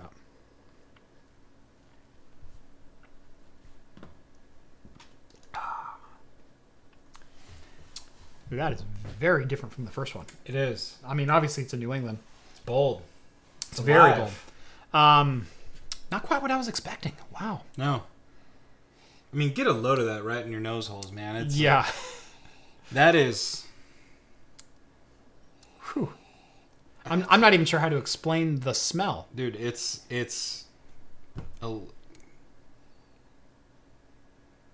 like, it's not fruity. How would you explain that? I mean, to me, it smells exactly like what you would expect beer to smell like, right? You've got this. It's not fruity in the slightest, barely hoppy. I'm getting a malty smell out of it. Right. I'm not getting much hop smell. Right. Despite it's an IPA, right? It's a New England IPA. I mean, honestly, I think that smell we're getting is yeast. And it totally could be. Yeah. Because it smells super. Oh, what? I don't know, guys. I don't know. It's Wednesday night. It's been a long week. Words escape me. At least you're not using the wrong ones. Dude, earlier I tried to make fun of you, but you rolled right over it. You called it you were like a Uber tube. You called it Uber tube or something. Is that why people were doing it? You said that I'm a Uber tube, and I think you meant to say I'm a YouTuber. I was wondering what the that was. I tried to call you out, but you mowed right over it like it didn't even matter. I was like, all right, kudos to him. Wow. I must not be with it because I am usually super sensitive to not saying my words correctly. Super sensitive. Ubertube is great. Wow, though. what the hell is wrong with me tonight? Ubertube. Ubertube. I'm a Ubertube, and look, I just make videos. I do Ubertubes, and I do the Ubertubes. So I will say, if anyone watched Jay's 2 Cents blooper reel, which was 8 minutes of nothing but his bloopers over the last year or so, that video made me feel so much better about myself. And he posts some bloopers from time to time, and I post bloopers in the end of my videos from time to time. Especially if I'm trying to do a scripted video where I have exactly the words that I need to say on the screen because they have certain meaning, or I want a certain inflection to them, or I want the message to be exactly right. Maybe 1 in every 3 videos or so, I literally have a script that I'm reading that I already wrote. My MSI creation board was a scripted video. And part of my SteamOS review was scripted as well. When I was going through the techno jargon, which all of you went, wine is not an emulator. I said emulator of sorts, and that was very, very carefully worded. Emulator of sorts, because technically I believe wine is actually a high level emulator. It doesn't emulate hardware, it doesn't emulate a low level process. But there's emulated processes within wine, like .NET compatibility. That's not Microsoft.NET running. That's an open source replacement for .NET, and that is not a translation layer. That's emulation. they don't care. They don't care. They're looking for an opening. All they care is that when they created wine in 1993, they said, we are not an emulator, because they were trying to distance themselves from, what was that, Nesticle and some of the other emulation processes that were on the interwebs at the time. So yeah. I would want to distance myself from something called Nesticle as well. Yes. Not just because... I was trying to think of some of the original emulation projects that would have been like 1993. SNES and Sega emulation were coming about. I remember there was one Sega emulator that the menu bar, it went full screen when you opened it. It was actually a DOS process. It went full screen when you opened it. The title bar was dripping blood, and your cursor was a severed hand that was also dripping blood. And I believe it was either the finger that looked like this or it was flipping you off. I don't remember which one it was. But it was a grotesque emulator. It was the best emulator of the day. And I believe it was for Sega. But anyway, Wine wanted to distance themselves from the nomenclature of we're a Windows emulator. They didn't want to be implied that we're taking trademarked and copyrighted and closed source things and reworking them, especially in those days of Windows 3.1 and Windows 95. Today you can probably get away with that through open source projects. But so yeah, I know Wine is not a low level emulator, doesn't emulate hardware. There is emulated processes within Wine, so stop freaking arguing with me. And I said emulator of sorts. Because it's an emulator of sorts. And the rant counter. Ding, ding. Should I put the scoreboard up? Do you have that? I have a scoreboard. Oh my god, you made that? That's legit. Yeah. Let me see here. There's an application somewhere. You guys have seen it in all the videos for the last 6 weeks or whatever. It's 4 weeks. Where are we? It's disconnected. Why am I disconnected? Oh, I'm so sorry. Life is just difficult, even for our electronic devices, everybody. Yeah. Don't know about you guys, but it's only Wednesday, and it feels like a Friday. Yes, it totally does. Where is the major game? I had a 3-day weekend. No, actually, I didn't. Did I? That's Pixel Shop. No. Hold on, I'm looking for it. Tools? Scoreboard. There we go. Regardless, the point being that Linux enthusiasts are a very passionate crowd. Surrett. Yes! Oh, that just made my day. I didn't even know this was a thing. Yep. Oh, yes! And it's that easy. Yeah. So I've got a plus there, you've got a plus there. Welcome aboard. You guys are in the future of Talking Heads now. That's right. Anything you want to rant about before we get into the next story? I don't know. Tell you what, let's do the next story, and then we'll see if we can get that rant counter up. So, Next story. Boy, this is a story that hurts. This is a story that proves how hard it is to be a new ISP and why America's internet infrastructure sucks. We get made fun of by a lot of countries. Developed countries. Why do all your roads suck? Well, we have, 900 times the road infrastructure that you do. Yeah, but I've been on the Autobahn and we can do 150. Yeah, I can do 150 down a Montana highway. That doesn't mean it's a good freaking idea because it was last paved 40 years ago. Yeah, and you know how much snow and ice they get there? The road sucks. The road sucks. Right, exactly. It's the same thing with our power infrastructure and our communication infrastructure, both telephone and data. There's a lot of ground to cover here. Yeah, and this is becoming a real hot button issue in American politics, especially with talk of a Green New Deal and all these things. People are afraid to invest money. I'm going to give you the rant counter before you get into it. I'm not going to go on a rant. No, I'm giving it to you. I'm going to say that people are afraid of investing money in things that they don't think they're going to see a payout from for decades. Yeah. And that is the state of American infrastructure. We have bridges that need to be repaired and modernized. We have buildings that need to be earthquake proofed. Yep. We have roads that are falling apart. We have our power grid system is extremely susceptible to outages given the right circumstances. And most of all, outside of just North America, because Canada, I think, faces the same problems, our internet infrastructure is embarrassingly stupid. And to fix these things, you need to spend money. I'm sorry, imagine for a moment that you're playing Civilizations, right? The game where you're managing your civilization. There are clear-cut, black and white ways to fix problems, and one of them is investing in infrastructure. Specifically, there's clear-cut ways to fix problems. If your problems are infrastructure problems, right? You invest money in it. It doesn't matter if you're not going to see returns on it in 20 years. That's what infrastructure is. Yep. And we are becoming outdated. We have cities in the United States that are drinking poisonous, acidic lead water. And look, this can get extremely political. I'm not going to go there. But I am saying that for some reason, there is an old guard of people. There are many, even in the area where we live, that for some reason they go, well, why would we build a third bridge in Salem across the river, which was shot down? We're not going to go there.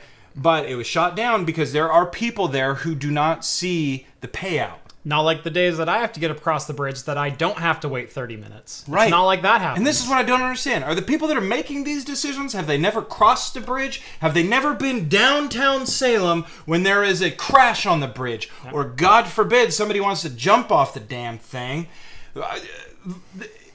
In order to cross over onto this major highway, you have to go through a congested downtown area. How in God's gentle green name does that make any sense? We're getting into local politics now. This isn't even, but this paints a broader picture of the perspective in the country where internet is not it's not something that you need. Try running a small business without internet in this day and age, for God's sake. No, it is a need and it is a right, but we view it as a privilege. We view it as a luxury that you must pay for. And you're gonna pay for it in the United States. Doesn't matter. It doesn't matter. There's a virtual monopoly on the West Coast, and anyway, there's been a couple comments about, well, come to my country and take notes on how to build infrastructure. Here's the problem. Google tried to build infrastructure. They totally did. Yeah. Now we're getting to the story. But, see how I wrapped that back around? It was very good. I did my best. By the way, I gave you a second rant. You didn't have to, but thank you. I did. I'm going to take this honor. So this is an example of how difficult it is to build infrastructure in America because of the layout and how much square footage there is to cover. Yeah. So Louisville is going to be the first city to lose access to Google Fiber, to Google. To Google Fibber. To Google Figure. Google Fibber. Google Figure. Figure. There we go. Yep. I like it. So here's the problem: is Louisville was one of the first states that, or Louisville was one of the first cities that got Google Fiber. Google came in, They laid trenches and they ran fiber and they connected every single house in Louisville with fiber, or all the ones that they laid out to. And there were a large chunk of that city that was covered in fiber. Today, Google is pulling out of Louisville. And the reason being is the trenches that they dug were dug too shallow. And between the rains and the snow and the freezing and the everything else that happens there, the fiber is being damaged, and the repair and maintenance costs are now more than Google can possibly make out of the city. And at this point, they're looking at a rip and replace, where they have to dig new trenches and redig the entire project. Like they should have done. Like they should have done right the first time. But again, they probably went through contractors and said, hey, how deep do these trenches need to be? Oh, 3 feet will be fine. And then 3 years later, you find out, oh, you should have gone 5 feet. How deep do they dig? When you're a homeowner. Mm-hmm. I recently had my cable retrenched. Ask me. Yeah. Okay. This is okay. So then you know. Yeah. But when you had it retrenched, how shallow was it originally? Originally, they didn't run it properly. Oh. And so that's why you had it retrenched. Right. And so a good chunk of my problem was, number one, they didn't conduit the cable at all. It was just buried in the ground. Why? Right. Number two is they used some old cable off the back of the truck, not the new RG6. And so it wasn't properly shielded, and it had some other problems with it as well.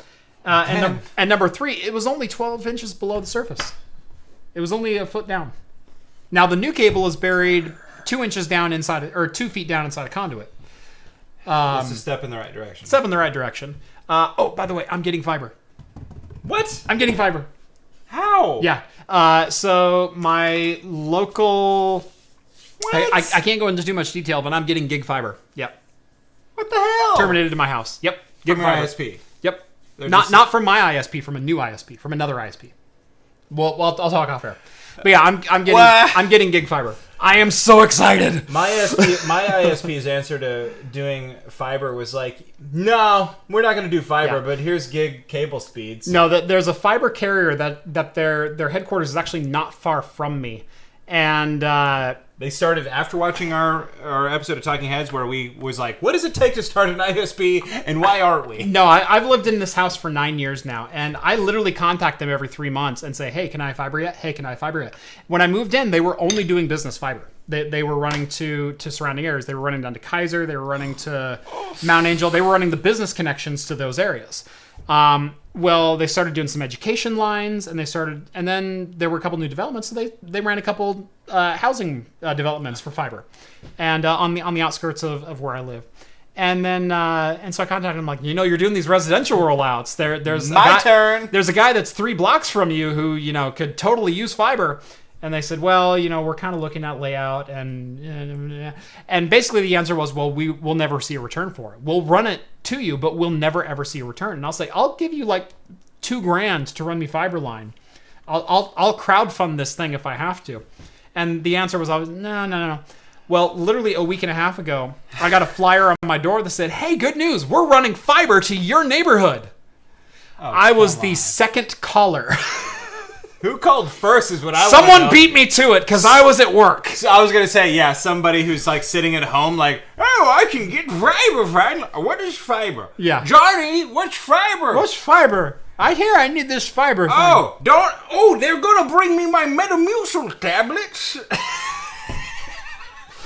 So anyway, so my wife actually texted me the flyer while I was at work, and I called them 20 minutes later. Nice. And I was still not the first one to call them. That's nuts. But yeah, I'm getting gig fiber, and it's like $5 more a month than I'm paying now. They are 100% a net neutral provider. No data caps. So when are they going to run fiber out to full two-way upload? So if the pipe is open, I get a gig upload. Oh yeah. We're going to be coming to you in crystal 8K here before too long. Oh my god! Yeah, this is likely not going to happen until like fall. So they're still an early rollout, but it's coming. But they were running line out to Mount Angel. Mm-hmm. I shouldn't have never moved. Yep, I should have never moved. Mount Angel, Silverton. They run everywhere. They run up to Aurora.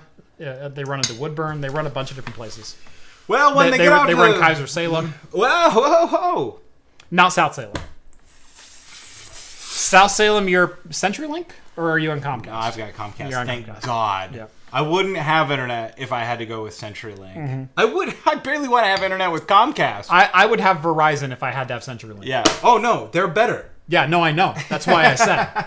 I barely even want to have Comcast, but luckily, virtually no service disruptions, and I can automatically pay and never have to think or deal with Comcast ever. So I'm trying to think of what I think about this beer. I like it. It's wild. It is wild. But that's the literal adjective I would use. You drink it, it tastes wild. It tastes like a natural beverage. I have no other way to put it because you get a nose of that. It's very earthy, but it's not earthy in like a dirt rock whiskey kind of way. It's very naturey, I will say. It smells like spring morning. Like, yeah, spring. And that's a weird thing I was going to say when I said it tasted, when it smelled wild. I was going to say it doesn't smell like this, but the image I get when I stick it to my nose is like wildflowers and this sort of what was that garden-y sort of miscongeniality? What's the perfect day? It's April 13th because all you need is a light jacket. This is an April 13th beer. Not too hot, not too cold. Not too cold. All you need is a light jacket. Right. That's what this reminds me of. Is it reminds me of April 13th, where it's the perfect day, where you wake up and there's a little bit of morning dew on the grass, and maybe it's 45 or 50 degrees outside. It's nice and brisk in the morning, and then it's 78 in the evening, and this is a beer that you can have then too. Look, and here's the thing, like that's what this beer reminds me of. You get it real close. You're right. I'd agree with you. You get it real close to your nose. You get almost a grainy sort of sense to it, but it's not a bad grain. It's not like overly wheaty. It's not overly. It's definitely a malty kind of smell to it. I said malty twice. I know. Malty taste. Malty taste. Ubertube. Ubertube's malto meal. Waffles with tasty syrup. If anyone got that reference, God bless you. What's your full-time job? IT or something? IT. Is this a new guy? We'll just leave it at IT. Is this a new guy? No, Dylan's been on for a while. I recognize his name. Why is he just asking now? I don't know. I don't necessarily advertise what I do. No, I'm an IT guy. I'm a server administrator, IT manager. Yeah. Look, if you guys haven't had this, not to take away from your illustrious career, this is pretty good. This is unique. This is innovative. It's not a hazy IPA either, and that's the weird thing. You can definitely tell it's unfiltered. It's unfiltered. Because you gotta get the yeast in there. Right. Bottle conditioned. And it's bottle conditioned, so it's got this very raw flavor to it, but it's not over the top in any way. So I'm getting all these wild flavors, but none of them are like out of control. I just feel like what I'm doing is like, you know, when you get a big bag of oatmeal and you're just like, and you like run your hands through it. Not that it tastes like oatmeal, right? This has that oatmeal stout taste to it. Nothing like that. But you run your hands through this oatmeal and you're like powdered in this light oatmeal dusting, and then you're just like, I should be healthy. That's what this tastes like. Yep. Good luck deciphering that, everybody. Bro, do you know about Taobao Chinese website? Of course I do. I've never actually purchased anything personally off of Taobao, but I have done quite a bit of AliExpress, quite a bit of imports from a couple other websites I know of. eBay, obviously. Yeah. Super Troopers? No, it is not Super Troopers. Waffles. Tasty waffles with lots of syrup. I can't even say who said it because it'll give it away. I can't even say the voice actor who said it because it'll give it away. But I'll give you a hint. Voice actor. I didn't say actor. Anyway, gaming news. Let's get into some gaming news. Since we got 25 minutes left. Where are we? Oh, we're skipping some here? Oh, here we go. My town has gig fiber. It's 7 blocks away. Trick over on the Patreon. Yeah, my town had gig fiber, and it was 7 blocks away. That's the problem. Is I live kind of out in the country, but we're a pretty small community here. There's less than 400 homes, and over on the west side of town, you could get gig fiber if you lived on like 6th Street or further over. In my side of town, you couldn't. In fact, they offered DSL connections of up to 3 meg. The same company. Wow. Yep. Waffles, Eddie Murphy, wrong. Dumb and Dumber, wrong. Gotta give you voice actor and you still can't get it. Jeez. All right, so take this next story with all of the heaps of salt that you can possibly fit on your table. And in fact, throw some over your left shoulder for good luck. And that's a Dumb and Dumber reference. Kick his ass, Seabass. So, according to a Reddit post, I'm going to preface with that. So again, take all of the grains of salt, not just a little. Although now it's tagged with false information. Okay. So since we've got this in our show notes, dang it. And the user account's been deleted. Skip it. Okay. Skip it. Easy. I'm going to say there was rumors that EA was creating a Linux-based kernel or a Linux-based client for Origin. And so you could download Origin onto a Linux machine a la Steam Play and play your Origin games on Linux. But apparently it's been deemed false. It's been deemed not true. That was accurate up to about an hour ago because I read that story again. But basically that was a chat a what? A chat transcript? Ubertubes? Anybody? What was the other one? I'm a professional Ubertuber. I love that when we were broadcasting from CES, we had the guy convinced we were a professional show, and he was diving under lights to not distract from the view. Oh yeah, who was that? That was what was his name? Alex. Alex. I think it was Alex. There was also like a Brian. There was Alex and Brian. Brian. Yeah. Okay. Yep. God, I hope they're not watching. And they're like, that's not our names. No, I know it's Brian, and I'm pretty sure it's Alex. Yeah. Yeah, those guys were real sweet though. That was what was. Yeah. Hold on, I want to make sure I'm getting his name right. No, and here we're like teasing him, like we had him convinced we were pressure. No, man, like they were just like, come on and freaking YouTube from our studios and have a ball. Yeah, have a good time. They were like, they even made a beer run for me. Dude, they were absolute ballers. They were so nice. They were so fun. They were really cool. They had my second favorite case mod of the whole show. Well, what was your favorite then? Because that thing was insane. I guess it's not technically a case mod, but I loved it's a one-off. case. I loved the Z case. Yeah. Which I know they made like 60 copies of or whatever, but oh yeah, the InWin. Yeah, the Z Tower. Z Tower. I'm so sorry. I know that's not a case mod, but I guess like that was my favorite. Like even it's so simple and so freaking beautiful. Like I looked at that and I was like, I've never wanted a case before. So, never in my life was like, I need that case. So the InWin Z Tower, InWin always brings something crazy, and they fluctuate between works of art and technological marvels. And this year it was a work of art. It was what they called the Z Tower. It was a sand casted aluminum tower that weighed opposite of tech. That weighed 140 pounds, and it was this spiral thing that looked like the Tower of Babel. And it was absolutely freaking gorgeous. There was no tooling on it. It was polished on the outside and left raw on the inside. And it happened to mount an ATX board and power supply inside of it. It was freaking beautiful. The case you're referring to is the iBuyPower four-sided LCD see-through tempered glass displays. Yeah, so they're known for the... Yeah, what's their main case called? Like the Snowblind. The Snowblind.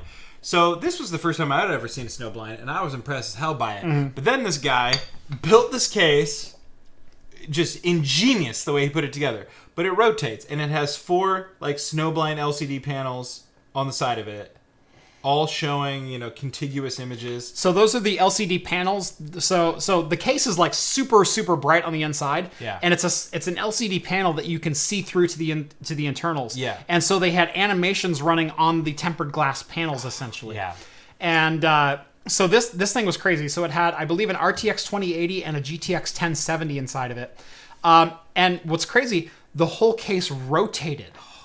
Now, it was amazing. To know the technological marvel that is, that's basically using the bus or train brush connector thing where you have concentric circles of connectors on the bottom of the case. Yeah, it's just in there. They were transferring power, Ethernet, HDMI, USB, all through that, and a couple other things through those concentric connectors, and it was absolutely wild. Literally, the first question, we start looking at it, and Jeff goes, "How did you do that? Like, how did you get all this?" And he explained it. Yes. Joshua Schaefer, $10. Merch idea. A short. I'm pretty sure he meant a shirt. A shirt. A short that days. Oh my god. A short that days. He had to have done that on purpose. Merch idea. A shirt that says, "I'm a professional YouTuber." Yes. Tell you what, if I make that shirt, and I have a promise back to another guy on my Average Gamers PC, because he gave me another idea for a shirt. By the way, I am actively searching for merchandise providers because I don't have the capacity right now to handle inventory and shipping and receiving, or even like accepting your payment and going, yeah, you'll get your product whenever. Ask about the keychains. How long did that take? Months. Once I was on it, a week and a half. It was like 3 days I had them. Also, I still have all the extras. Do you? I do, yeah. Okay. They ended up in my bag at my house. Well, I have some more to ship out. Okay. So good deal. Yeah. Don't forget this when you leave. That one came back. Oh no. Yeah. And of course it's Claus. Oh, Claus, I'm so sorry, man. Anyway, so I have a promise going back to a guy from my Average Gamers PC, which was episode, I think, 6 on my channel. It was the 6th show that I ever shot. That he gave me a shirt idea, and if I do that shirt idea, you'll get a free shirt. So yeah, Joseph, if I make that shirt, you get a free shirt. And I love that idea, so I'm probably going to make it. Check out Teespring. The problem is, what I'm shopping for is I want to do a lot of merchandise all in one. And I want more than just t-shirts. I'm craft computing. I want beer glasses. And I don't want just conical glasses. I want the proper beer glasses and barware that I would use personally, so you can use it at home in the same manner that I'm using it on the show. So I want Pilsner glasses, and I want stout glasses, and I want IPA glasses, and I want conicals, and I want tulips, and I want them all monogrammed with my logo or a saying or something like that. And I want t-shirts, and I want bottle openers, and I want bar kit. And they have to be up to the quality that I want. And I'm currently searching for a vendor that, number one, carries all that either as promotional items or regular items that I can then sell, but they are going to handle the logistics. So maybe they sell something to you for $20 and I get 10 of it. Totally cool. That's all I want. But I need someone else to handle the actual manufacturing of the item and the shipping of the item and the recipient of or receiving of payment. So I'm trying to find the right business partner right now. If you know of anyone, or if you are that person, seriously hit me up. So anyway, more gamer news, more game news. So THQ Nordic recently acquired the Warhorse devs. And they are responsible for Kingdom Come Deliverance, which was kind of an out of nowhere. Yeah. Oh my God, this game's amazing and amazingly deep and unlike like some of the other no-name RPGs that have come out. Was it an RPG? Or it's an RPG. Oh, I was going to say, I thought it was kind of on the same par as like Chivalry, which was like this... It was deeper than Chivalry. I'd put it somewhere between Chivalry and Skyrim. Got you. And so there were tons of side quests and tons of things that you could go do, and a really deep world. Right. And I really wanted to get my hands on this. And pretty good voice acting. Yeah. I have it if you'd like a copy of it. Yes. Yeah. Well, I would love. I have a couple different Steam accounts, and so I'll hook you up with one of my Steam accounts. We're in business, baby. There you go. Oh, you got. What? You guys don't know Jeff? You guys don't know Jeff? I'm a good guy to know. That's right. Yeah. We'll make sure you're hooked up. Sweet. So. But yeah, so that's kind of exciting. THQ Nordic, they're like the last bastion of THQ, in my opinion. I mean, I guess THQ hasn't necessarily like gone anywhere or done anything crappy, right? They Sorry, did Darksiders. Aircraft Computing. Add yourself a rant counter. My bad. I don't know what I ranted about. Was it about trying to find the right merchandiser? Because I need to find the right merchandiser. Was that a rant? That's a business thing. I don't know what I ranted about. Did that feel like a rant? What is a rant according to you, Skull? That didn't feel like a rant to me. If that's what you're claiming, I'm taking it back off the board. Yeah. Yep. Skull, come on, bro. But anyway, THQ, yeah, they've got quite a few cool properties under their belt, and I think this is going to be another good one. And if Warhorse continues to crank out products like this... Alex Livingston, leave me a comment in the video with contact Libby glasses. Otherwise, I will forget, but make sure that's in the comments so I can read it later on. Not in the chat, in the comments, because I want to remember that. By the way, if you have any ideas for where I can find said merchandiser and vendor and promotional person, leave them in the comments because I want to contact them. Oh, add the fiber rant. Was that a rant? Was the fiber a rant? Can you quit trying to get Jeff to beat me in the rant counter? We're tied. We're tied. We're tied right now. But I can see their end game. Yes. I see their end game. I want to raid your cabinet. Back off. That's my liquor. Can they see it? They can see it. It's in there. They can see half of it. Dude, you got one of those keg things. Hell yeah. Where did you get that? Which one? That like keg thing. The keg? John actually gifted me that. When did he give that to you? That was a welcome to your new studio gift. That was a studio warming gift. What? We were given studio warming gifts? Apparently. Steve gave me something. No, he didn't. I saw one of those at the store the other day and I almost bought it. Did you? Is it cool? Do you use it? I have not used it yet. It's for spirits though, right? Yeah, it's for spirits. It's for aging. It's for small batch aging spirits. What are we waiting for? I don't know. I need to find a whiskey or something that I want to age. That's my thing. That's fair. That's fair. I've been drinking Rogue whiskey. Yeah. Really good. I've got some stouted in there. Yeah? Have you tried that? Tell you what, finish that. Mm-hmm. Mm-hmm. Now what? We'll end the night with a little whiskey. Perfect. Can't wait. Are we still talking about THQ Nordic, or is this gonna... Look, THQ, they got... THQ Nordic bought Warhorse. They did Darksiders, but also THQ... THQ does a number of things. They've been one of the devs that are, or the studio houses that are buying up devs left and right. Yeah, because they also... acquiring talent, I will say. God, forgive me if this is incorrect. Do they own, or somehow... They work with Relic, who of course did my favorite RTS, Company of Heroes. Maybe you guys have heard of it. It's this little World War II RTS that apparently people, craft computing, and the craft computing family like to play on Saturdays occasionally, but yeah, that's the story. We'll see. Oh, it's almost the same bottle as mine, except I got a cool little dead guy on top. Well, why don't you read that for the people? We've got from Rogue Spirits, Rolling Thunder, a stouted whiskey. Whiskey finished in Rolling Thunder Imperial Stout barrels. It is a 57.9 alcohol content, which makes it 115.8 proof. Bottle 125 of 196. Yeah. Barrel 4 of 11. Yeah. My bottle doesn't have this. This is cask proof. This is literally they poured from the barrel into the bottle. Distilled in Oregon oak barrels. In Newport. Right down the road. Kind of. And it's transferred out of these barrels. And So they do Rolling Thunder Imperial Stout, and this is, and they also do their Rogue whiskey. You mind? Yeah, go for it.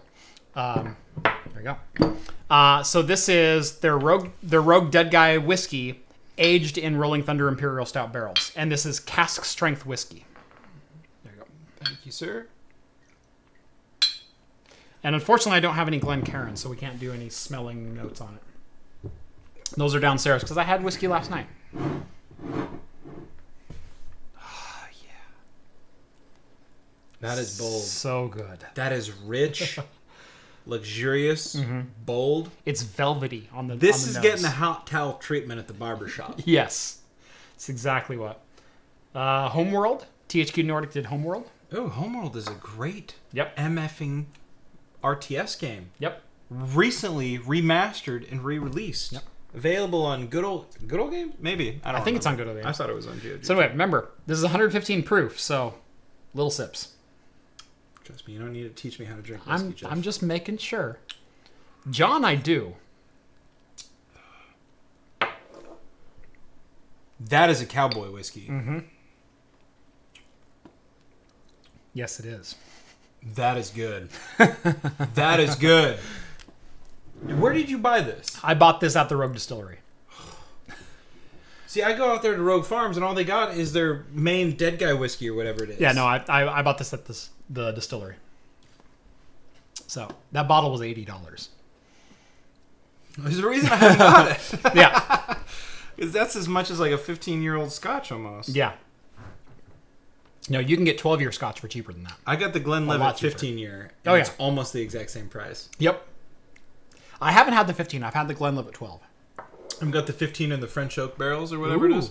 It's pretty good. Nice. Yeah, it's like kind of like they're almost like economy aged Scotch, if that makes sense. Yeah. I think I said whiskey, but it's their economy aged Scotch. It's 15 years, but I'm pretty sure it's like was $80 a bottle or something like that. Mm-hmm.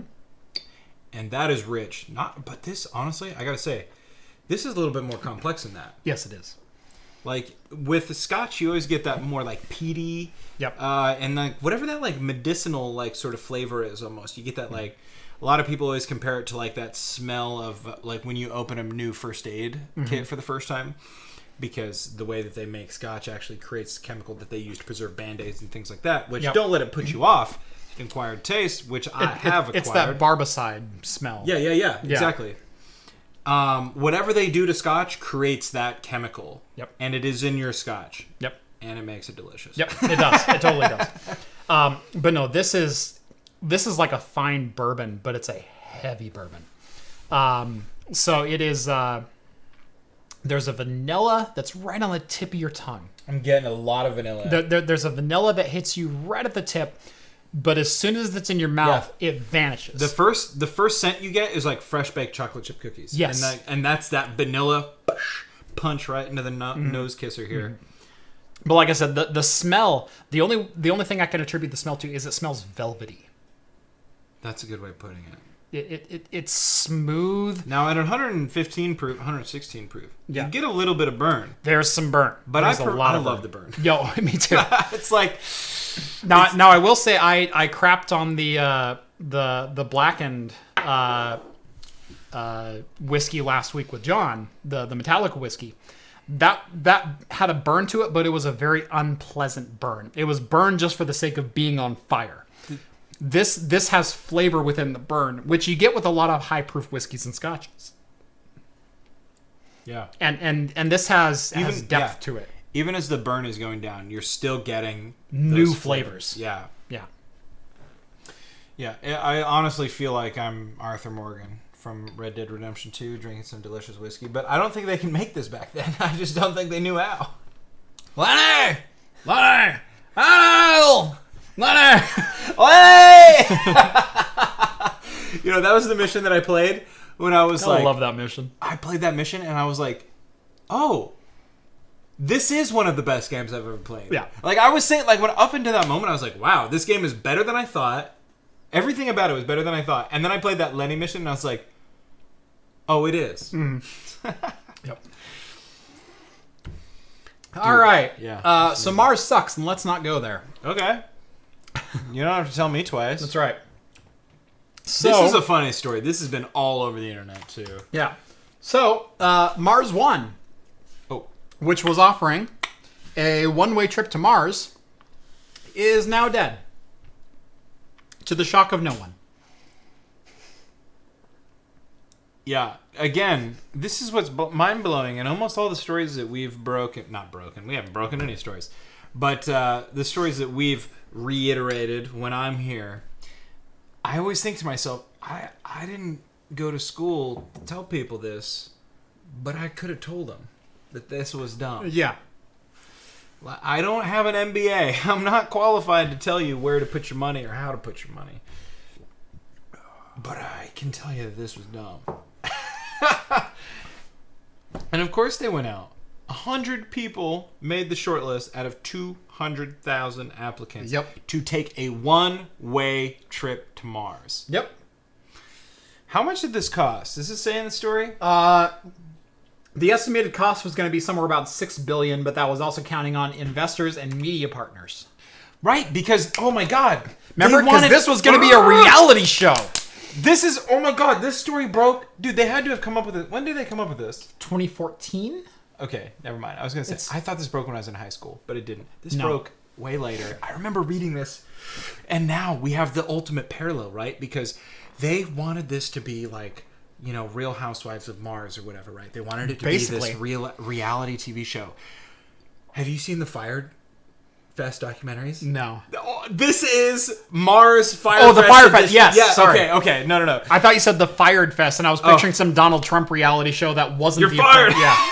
No. Fire Sorry, Fest. the Fire Fest. On Yes. Netflix, the thing that they Yes. try to do in the Caribbean with this music festival that went south. Everybody has been making the comparison, and I don't think it's wrong. That this is Fire Fest Mars edition. Because they're like, we're going to make this back with not only investors, but we're going to sell advertising because this is going to be round the clock, filmed nonstop. Fire Fest in space. Yeah, no, and this is what's mind-boggling to me.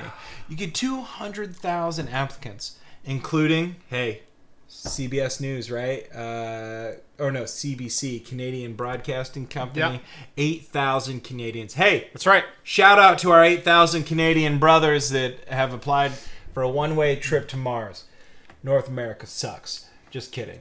Take Linus with you, but leave Luke. I'm kidding. I love you both. Leave Luke, because Floatplane needs to get off the ground first. This is what a journalist who's been covering this story has said. He said, the fact is, the money is not there. The fact is, the technology is not there. Yep. Again, I ain't got no business education, but I could have told you the technology and the money wouldn't have been there. Right. Again, I don't know. They thought it would cost $6 billion.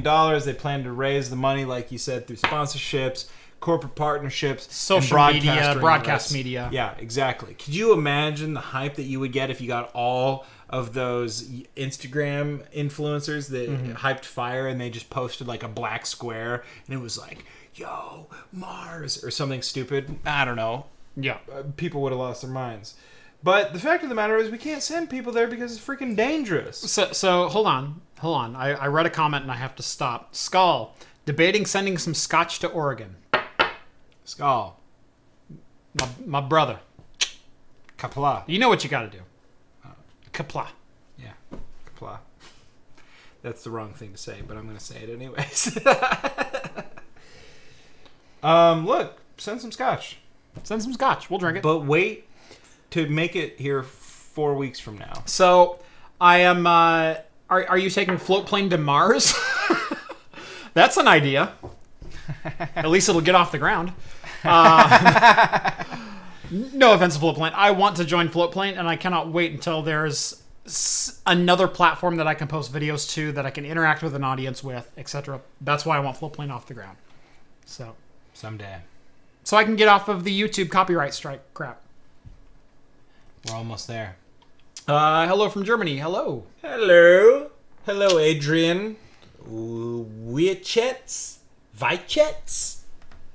Adrian Weichets. I don't know how to say the C sound in German. I'm so sorry. Weishirts?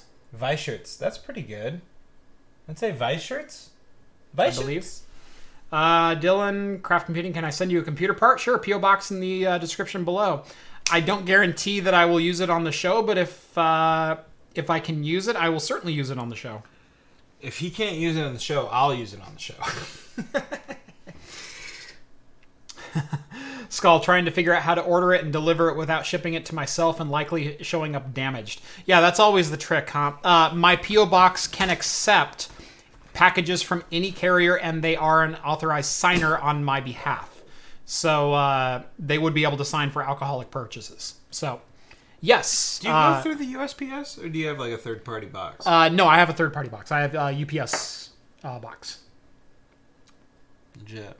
It's at the UPS store in Keizer, and they can accept packages from anyone. I've received DHL, UPS, USPS, FedEx. It's really funny when I get FedEx packages there. Yeah? They're like, why? Yeah, exactly.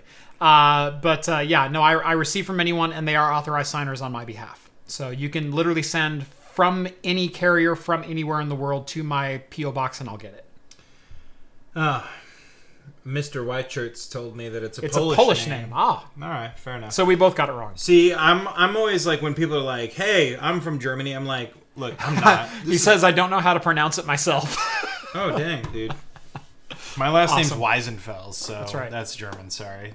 You really should say it Weissenfels. Weissenfels! Weissenfels. Yeah, I know. I should. You should. Just own it. Just own it. Yeah. The problem is that so many white people in the United States, they're like, okay, sir, and can I get you to spell your last name over the phone? Have you ever tried to spell a last name like Weisenfels over the phone? Yes. You yes, Americanize that shit real quick. Yeah. Well, look, you kind of have a complicated name, but you spell it so fast. Yeah. There's only 6 letters. I will say that. You spell it so fast. Dude, if I spelt my name without giving them like phonetics and stuff, It's I before E except after C, except also in my name, and apparently that's really flippin' hard. oh, me too, bro. Yeah. WEI? Yeah. People are like, what? And then they always That's right. like, I got the EI going on as well. I've got EI, and then I've got double S right after that, and they're like, oh, one Double S? S and 1 L.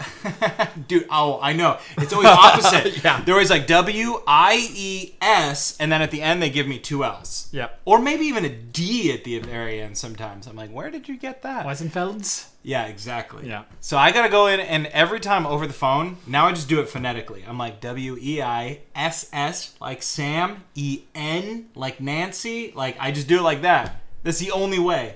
And I picked out, after years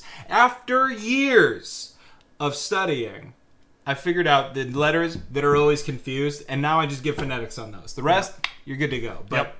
I have 2 that are always confusing my name, and I do the same thing. it's... It's da-da-da as in this, and da-da-da as in this. Yeah, exactly. So it's... Da-da-da, da-da-da, da.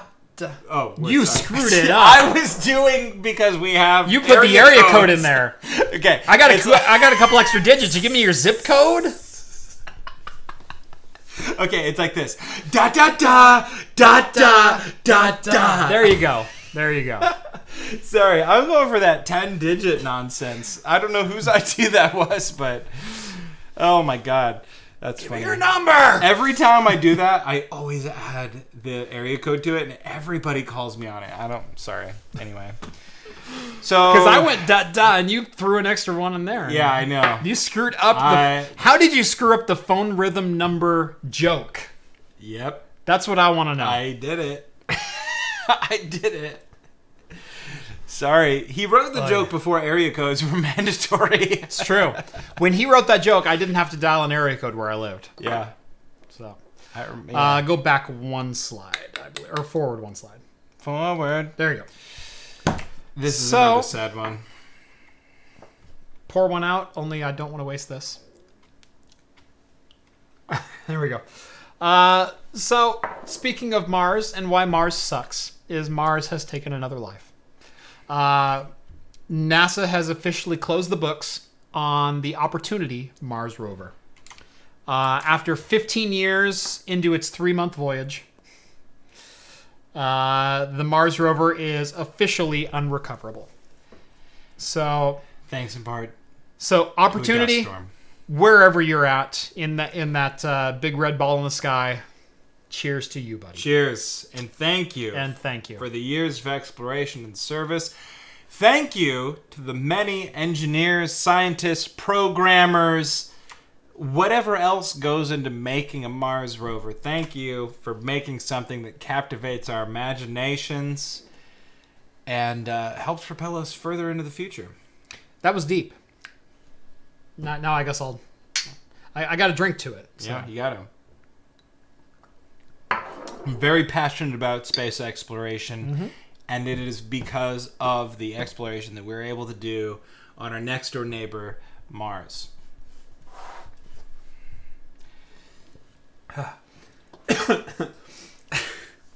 I before E, except when your foreign neighbor Keith receives 8 counterfeit beige sleds from feisty caffeinated weightlifters.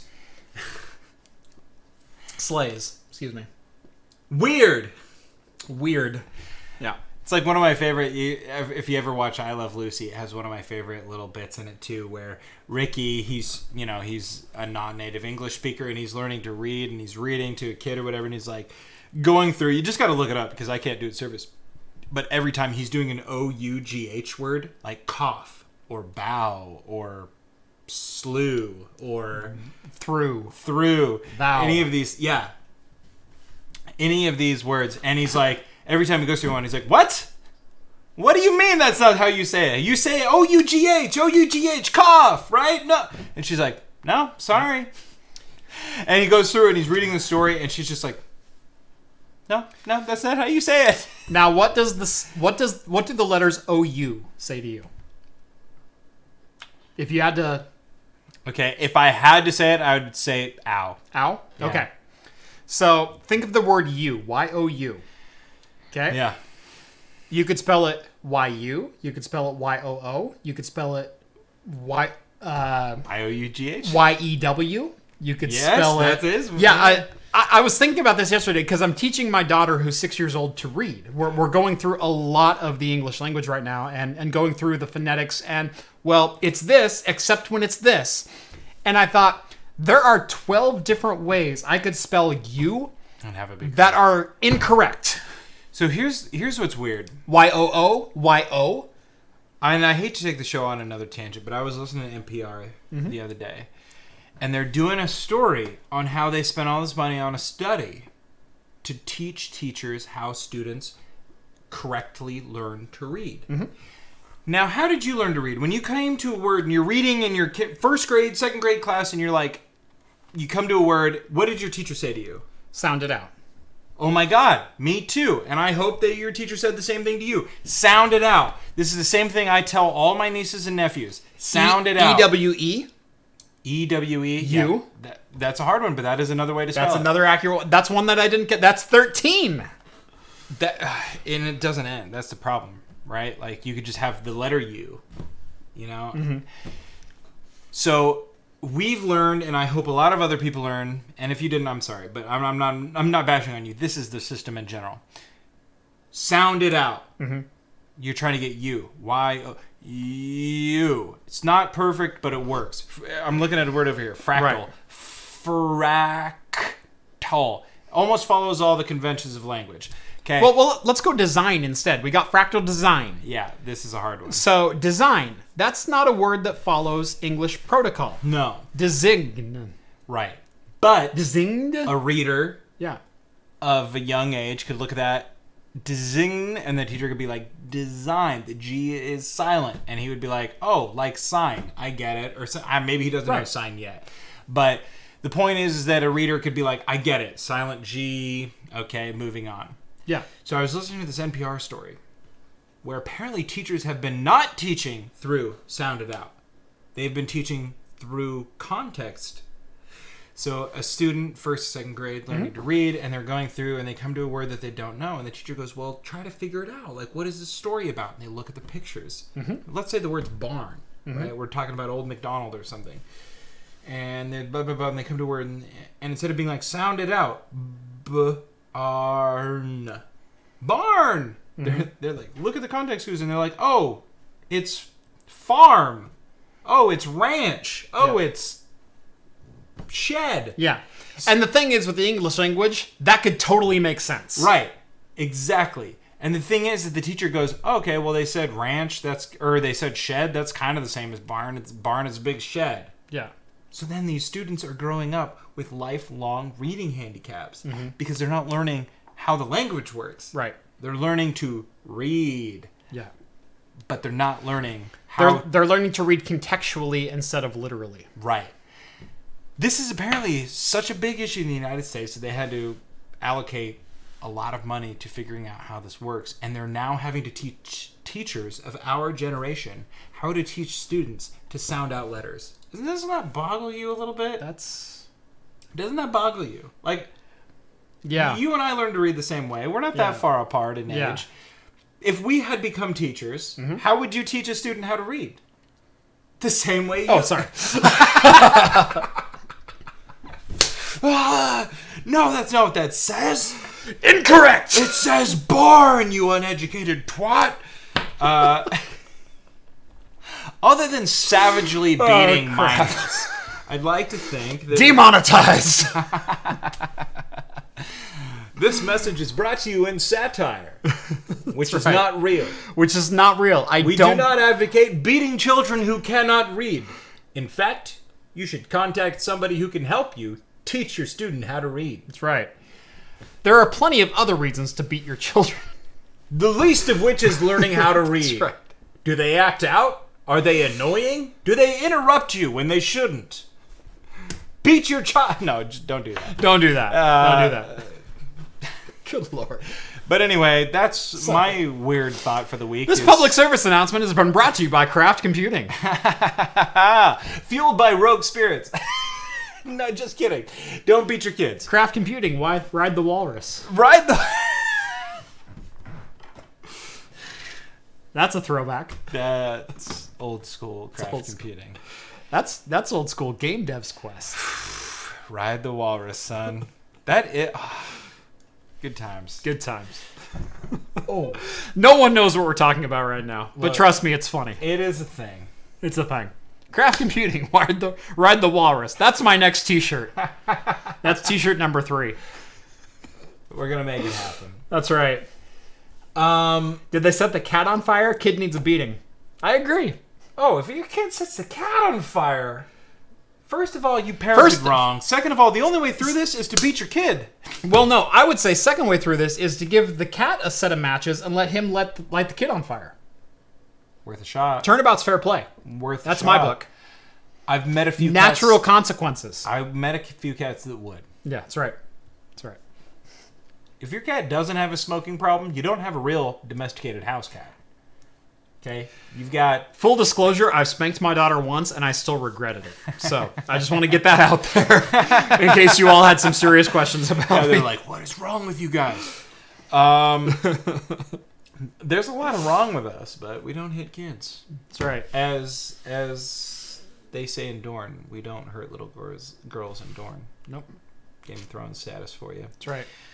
I'm sure we could keep going on this for the rest of the night. On beating children? We probably could. There's There's lots of reasons This to. is a topic that can't be covered in one night, let alone a week. I should not have broken out the 115 proof whiskey. Should you have, though? Yeah, I should have. We're just a bunch of Uber tubes. Just a bunch of Uber tubes. Here on the Uber tubes on the interwebs. We're just trying to drink our very own Wouted Stiski. You're welcome. You're not that far off if you take it contextually. Wouted Stitsky. Guys, honestly, there's a lot of sad news in this week. Bridgeport's closing. YouTube is just going crazy mad with their copyright strikes. And now we have lost an exploitative conduit in our solar system. I wish I had better news to deliver to you this week. That's right. Opportunity, wherever you are, we'll find you someday. Someday, we will dig you out and you will be in a museum. Isn't this just a really great euphemism? Opportunity's always just out of reach. That's perfect. It's perfect. Perfect. Thank you for joining us on this rather deep episode of Talking Heads, episode 69. It's been fun. If you would like to financially donate to the channel, YouTube is a great option on Super Chat. That's a guaranteed way to get your comments read, but you can also join me in the Discord server by joining my Patreon. $1 minimum donation gets you access to the Patreon. You can Donate chat more if you want. You can donate more if you want. You can chat with us any time of day. Literally, one of us is awake, I think, 21 of the 24 hours. We have a very diverse chat group as well. We've got, you want to talk about spirits or alcohol with us? We've got a chat room for that. You want to talk about computer builds? We've got a chat room for that. You want to talk about how crappy your boss was this week at work? We got a chat room for that too. We have a chat room just for shit posting. We have a chat room just for shit posting. Yep. And it's all Star Trek themed. So Couldn't tell. please come check it out. We didn't bring up Star Trek once this episode, and we're not going to. Yep. One thing I forgot to mention to you is I've mentioned this to you before, but we need to do a video on it. Regan donated a motherboard to you. That's right, he did. We need to do your computer build. Let's do it. We need to do your computer rebuild. So get me what your schedule is over the next couple of weeks. Okay. And let's figure it out. All right. So, because he's asking, where's Rhett's build? Are you going to use that motherboard? If not, it's cool. We haven't forgotten about it. We haven't. Uh, Rhett works like 4 jobs. I work 2. Yeah. And we bring it up every once in a while, and it's one of those things like, we should totally do that. And we just keep putting it off. But yeah. I give you the classic Rhett Weisenfeld's guarantee, which is as good as money that you can take to the bank. I'm going to drink to that. I hope you do. And we're going to sort it out. We're going to come up with a schedule. We are going to film it. We are going to release it. Yep. Rhett Weisenfeld's guarantee. Yep. It's actually on my review tracker right now. It is the Rhett Weisenfeld's rebuild. So it is. Yep. I'm looking at it right now. And I'm going to give you a computer case that I hate because it sucks to build in, but it's a great looking case. Can't wait. Yeah. Can't wait. Now, if you never have to tinker with it, it's amazing. But it sucks to work on. So, it's one of the only cases that I've ever given a negative review to, and it's not even on my channel. It's on the Modders Inc. channel. So if you want to check it out, you can probably find it. I only reviewed a couple of cases over there. But I ran that thing through the gauntlet, and it failed every test. Oh. So that's the case you're going to get. Well, it's going to pass the Rhett Weisenfeld's test of... It's better than what you have now. Yeah. That's your test. Not wrong. Not wrong. Have I tried FreeNAS 11.2 yet? In-depth MBM Plex setup would be great. Honestly, the setup for Plex is not that different than what I did in my last tutorial. As far as the plugin setup goes, you click install on the plugin, and then you just access the web server that it enables through the IP address that you set, and you configure Plex. And I'm sure MB runs the same way. As far as 11.2, I don't think I'm going to go all that in depth into 11.2 because it was a huge graphical change, and I will say I'm really happy with the interface, but physically and mechanically it all works the same. There's not a lot that changed from version, what was that, 10.4 to 11.2. I do have very shortly a new video coming up with a VM server rebuild. Again, I'm trying to work out a couple of partners on that rebuild. That will be coming very soon because I'm very anxious to get a VM server that I can actually work on again and do some more complex things with. Dylan, Craft Computing, how long have you been into computers? I don't remember when I wasn't. And I'm old. So, having an issue with MB and Plex seeing my media, make sure you set up a, what was it called? I'm forgetting the terminology all of a sudden because it's late in the night. He hasn't been forgetting words all night if it makes you guys feel better. Yeah, if it makes you feel any better. Anyway, make sure that Plex has access to whatever your storage folder was on the root of your FreeNAS server. Don't give it root access, but give it subdirectory access to whatever you want, wherever you want to store your media at. And again, all of that is covered in my tutorial that you can check out. And it should be very, very similar, graphically different, but mechanically the same. Anyway, I built my first computer when I was 11 years old. It was a computer that was given to me by my church. They gave me two 386 33 megahertz machines with, I think, 2 megabytes of RAM each. And as any 11-year-old would, or at least I would, tore them apart, put them back together, swapped parts between them, ended up with one working machine in the end, but I learned a lot in that process. I learned how to plug things in, learned how to screw things in, unscrew things, move them around. Learned a lot about Windows and DOS at the same time. They were running Windows 3.1, and I had a black and white CRT monitor. At the same time, I also had a Macintosh LC2. That was a computer that was handed down from my parents to me that I could do my homework on. So I kind of learned 3 operating systems all at the same time, and that really carried on as it went. When I was 13, I built my own computer from scratch. I went and bought all of my own parts, either brand new or used, and built a computer chassis up from scratch. So from age 13, I have been building computers from zero to completion. That was a 486 DX2, 66 megahertz. I put 12 megabytes of RAM in it. I had a 1.86 gigabyte hard drive. It had a 1 megabyte I believe it was a Matrox video card. I'm trying to remember what it was exactly on the video card. I'm drawing a blank, but I had Windows 3.1 when I first built it, and then I later upgraded that to Windows 95. Ran a lot of different things on that. I had a 4X CD-ROM drive. Yeah, it was ballin'. And I made it all myself because there was a corner store about 20 blocks from me, and I could take the bus down there. And my parents at 12 years old let me take the bus down to the corner store. There was this old guy who opened up a store in a strip mall he was like an old mainframe guy, and he had parted out a whole bunch of computers. And so you walk into the store, and it's literally just like garage sale tables with parts stacked up. And so here's all of my CPUs, and here's all of my motherboards. And you walk up to the counter, and you go, okay, I got a 4060 X2. How much you want for that? He goes, $6. Perfect. And you go, okay. And you just go down the list, and you go, okay, what do I need to build a computer? And so I bought all of the parts that I needed, and I took them home, and I put them together, and I learned how to build computers. Nice. And the bug bit me from that point on. The first modern computer I built was a AMD K62 475 megahertz, and the reason I bought that was it was basically the same thing as a K62 550, and I could overclock to 550 with no problems. I had 168 megabytes of memory. Oh my god. Oh, I remember literally every computer I've ever built.